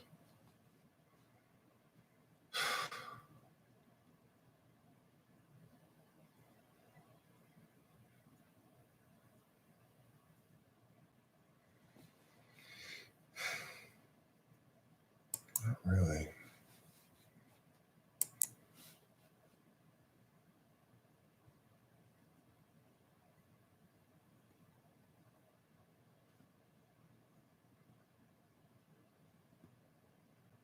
I live in California.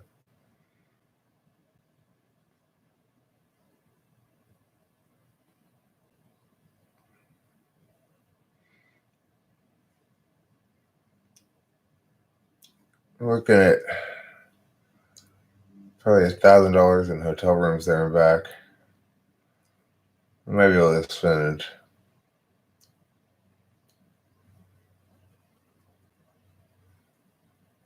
How much in gas? Let's see.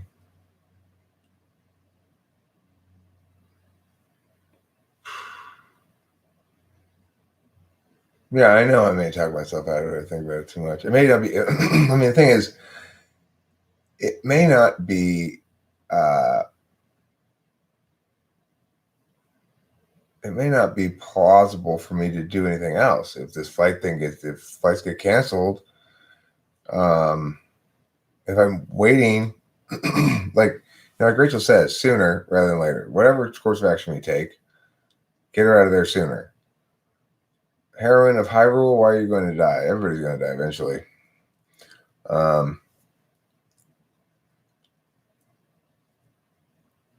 It'll only get worse. So you mean, here's the thing.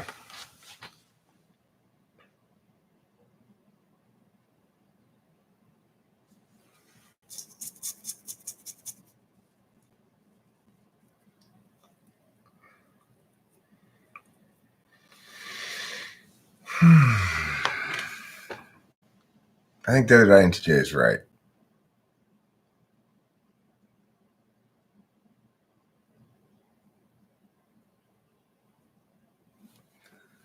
All right. Let me see if I can book a ticket now for Saturday.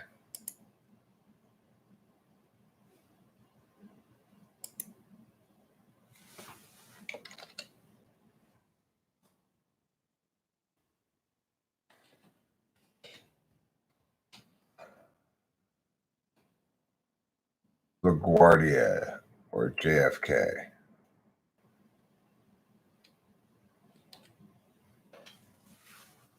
Or Burbank.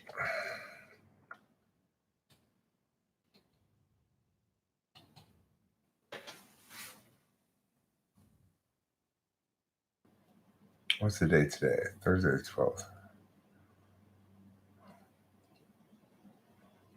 Are you willing to travel tomorrow, Rachel? See how much it costs. Oh my.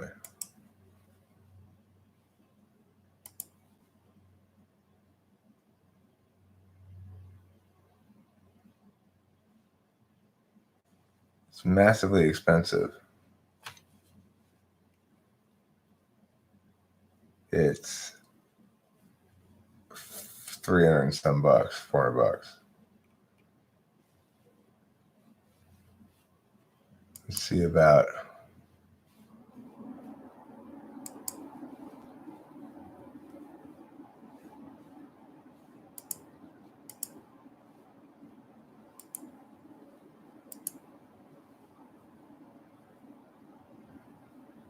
Yeah. Unless I can get through it and get them to agree to move the flight up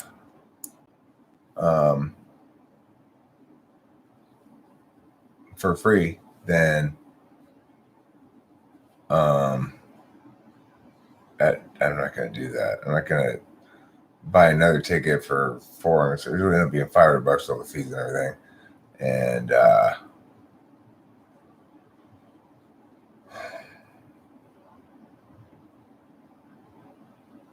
thing is, she has a flight. Look, the bottom line is she has a flight for the 18th. It's just a few days later than that. So it's like, okay, well, it's like if they don't shut down the flights tomorrow or the next day or Sunday, it's like what I want to know is I want to know, right?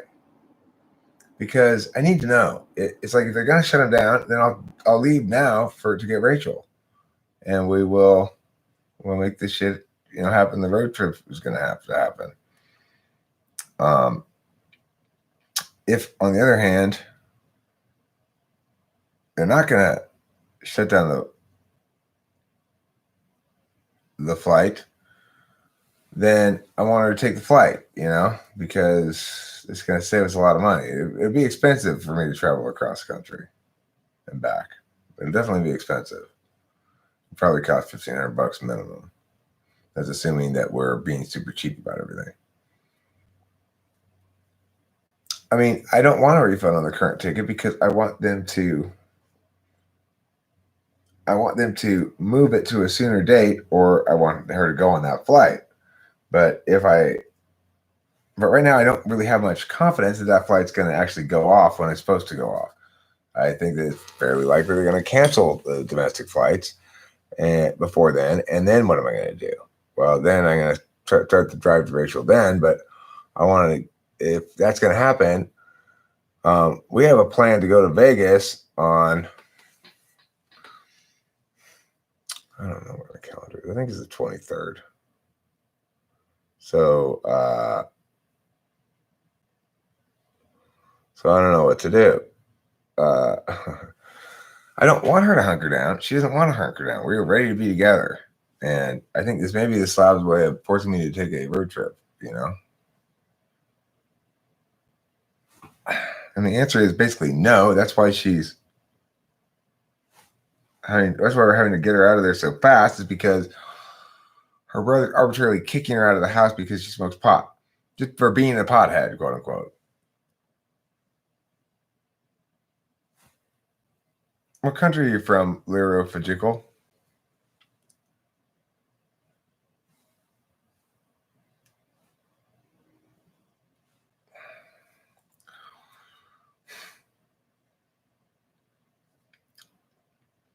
So I don't know. I don't know what to do now.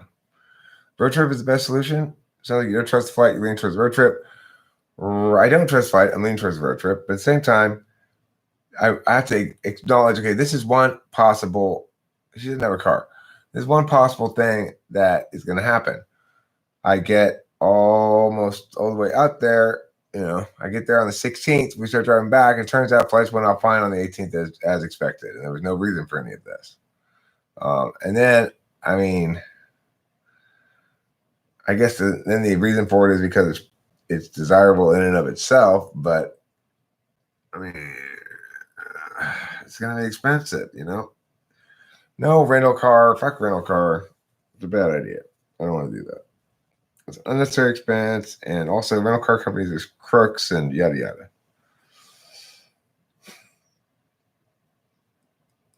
I see Paul, I mean, you could tell I should move. So I mean, you start driving now. I mean, I'm gonna have to talk to them to move up her flight because I can't do it on the website, as far as I can tell. They say there's no change fees, but I don't know if that means you can move up your flight to a sooner date. If I could talk to JetBlue on the phone, I could see if I can move it to a sooner date without any penalties or cost. If I can't, I'll see how much the costs are to move it to a sooner date. At least I should get credit for my existing ticket, and have whatever additional cost added onto that, so it's not just a totally new expense. Rent a U-Haul? I don't want to rent a U-Haul. I will drive over there to get her ass, That's probably the only solution that there is. Put her on a train, maybe, but I don't really want to put her on a train. I mean, I guess we could meet halfway. That's possible. She'd get on the train right now. I get in the car and we can meet halfway. Or I'll probably be further along than you, but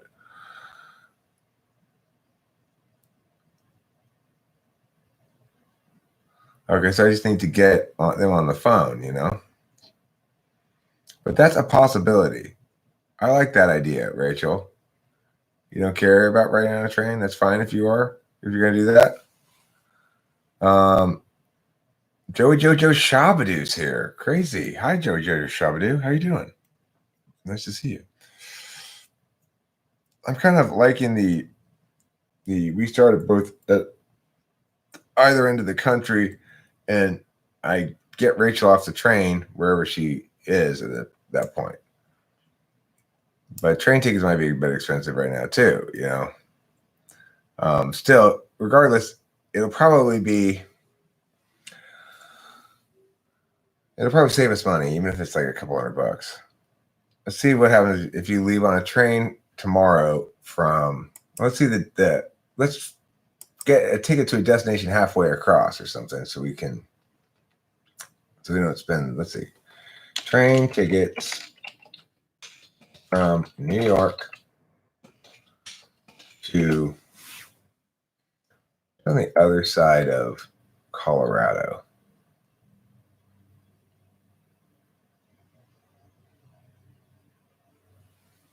Let's put it.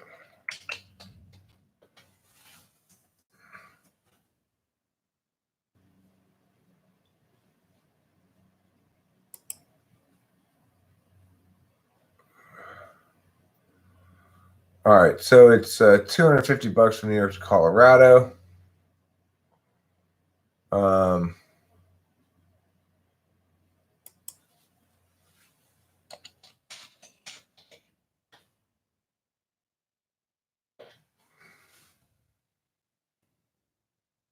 How about Iowa? Train ticket from New York to Iowa.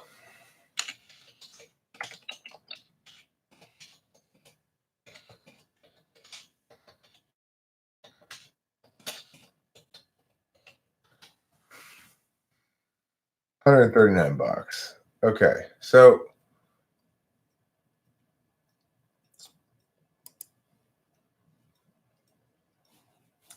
directions to how long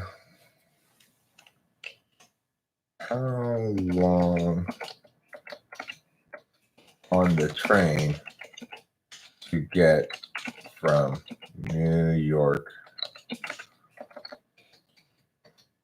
to Iowa.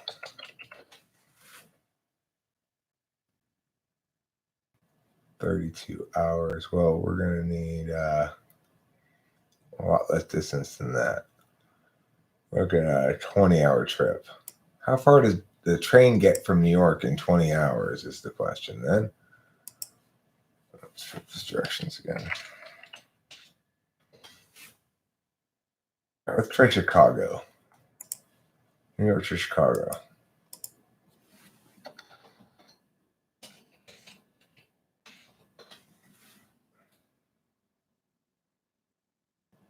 Perfect.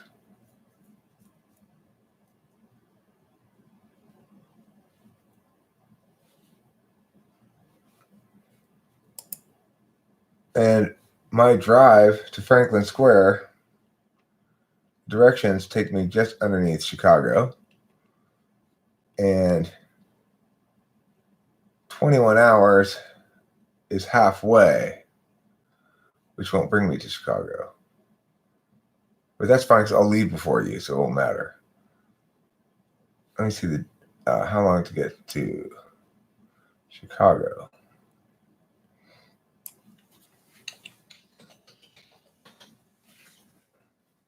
$30 hours. Perfect. So look, basically, I can leave here. You leave New York on a train from New York to Chicago.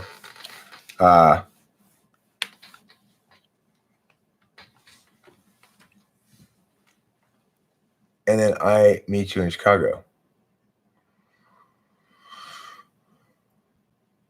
What do you think?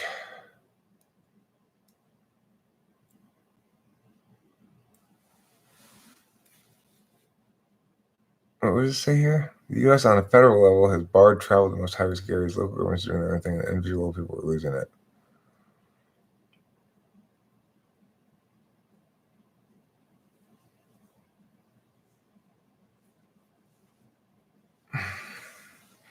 All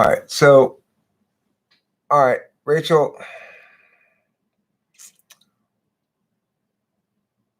let me end this live stream and chat with you separately on the Google Hangouts. And I think we'll probably end up, I don't want to go to Kansas. I don't want to go to Oklahoma either. Okay, I want to stay out of Kansas and Oklahoma. Do I have to pass through these? No, fortunately, I go above Kansas. I go through Nebraska on this route here. So that's fine. I'm not going to go through Kansas. And I don't go anywhere near Oklahoma, so that's fine. And basically, Rachel, you're going to are you gonna be ready to go tomorrow, baby? Sometime tomorrow. We're not gonna take a train back. I think we're gonna take the car back. I'm gonna drive to Chicago and you get in the car with me. Okay. All right. So that's currently the plan. Is you're gonna take a train leaving tomorrow for Chicago, and I'm gonna get ready to go, and I'm gonna start my trip to Chicago tonight. So I'll be leaving about 9 hours earlier than you. I'm gonna Addy up, drive through the night, through the day, and then get a hotel. And wait, looking at 20 hours, 30 hours for me. So that means I'm gonna be in Chicago. Wait, it's gonna take me longer than 30 hours to get there. I'm gonna have to spend the night, you know. So let me see. Take me, call it 38 hours or something. Maybe 42 hours actually to get there, something like that. So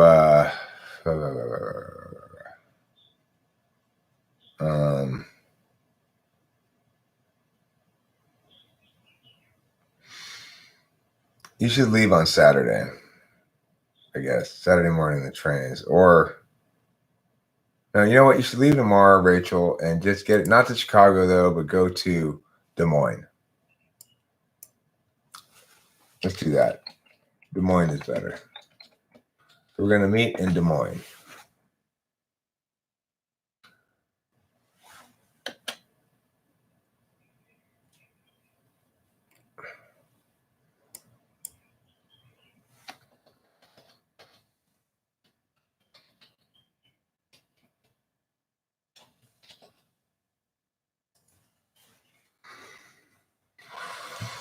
That's 25 hours.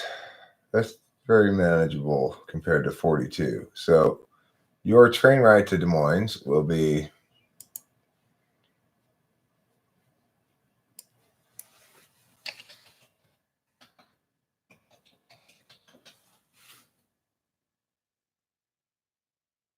$27 hours.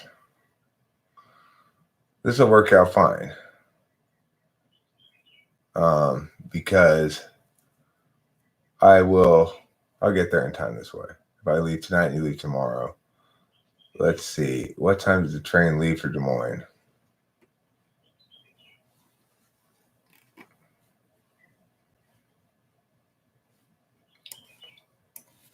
Train schedule tomorrow, New York to Des Moines.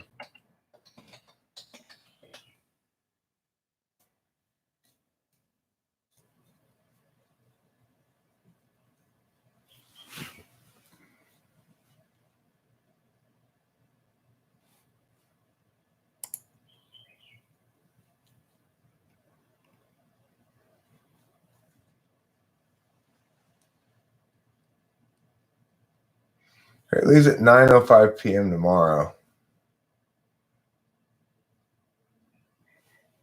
3:40 p.m. What?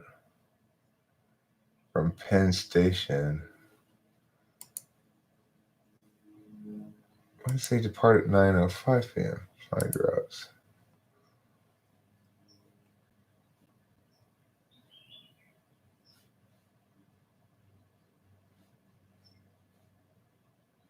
All right, well,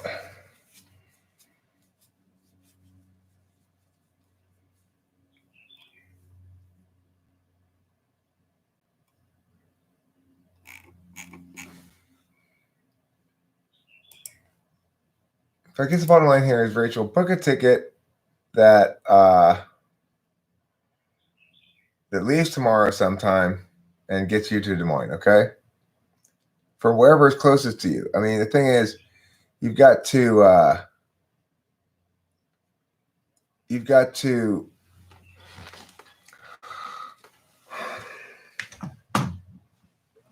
just say, book a ticket from whatever train station is closest to you. we'll go off. Hold on. Let me go off of this stream. We'll go deal with it. Here. Thanks for watching, everybody. We gotta go deal with this virus-related bullshit. I'll call you right now, Rachel.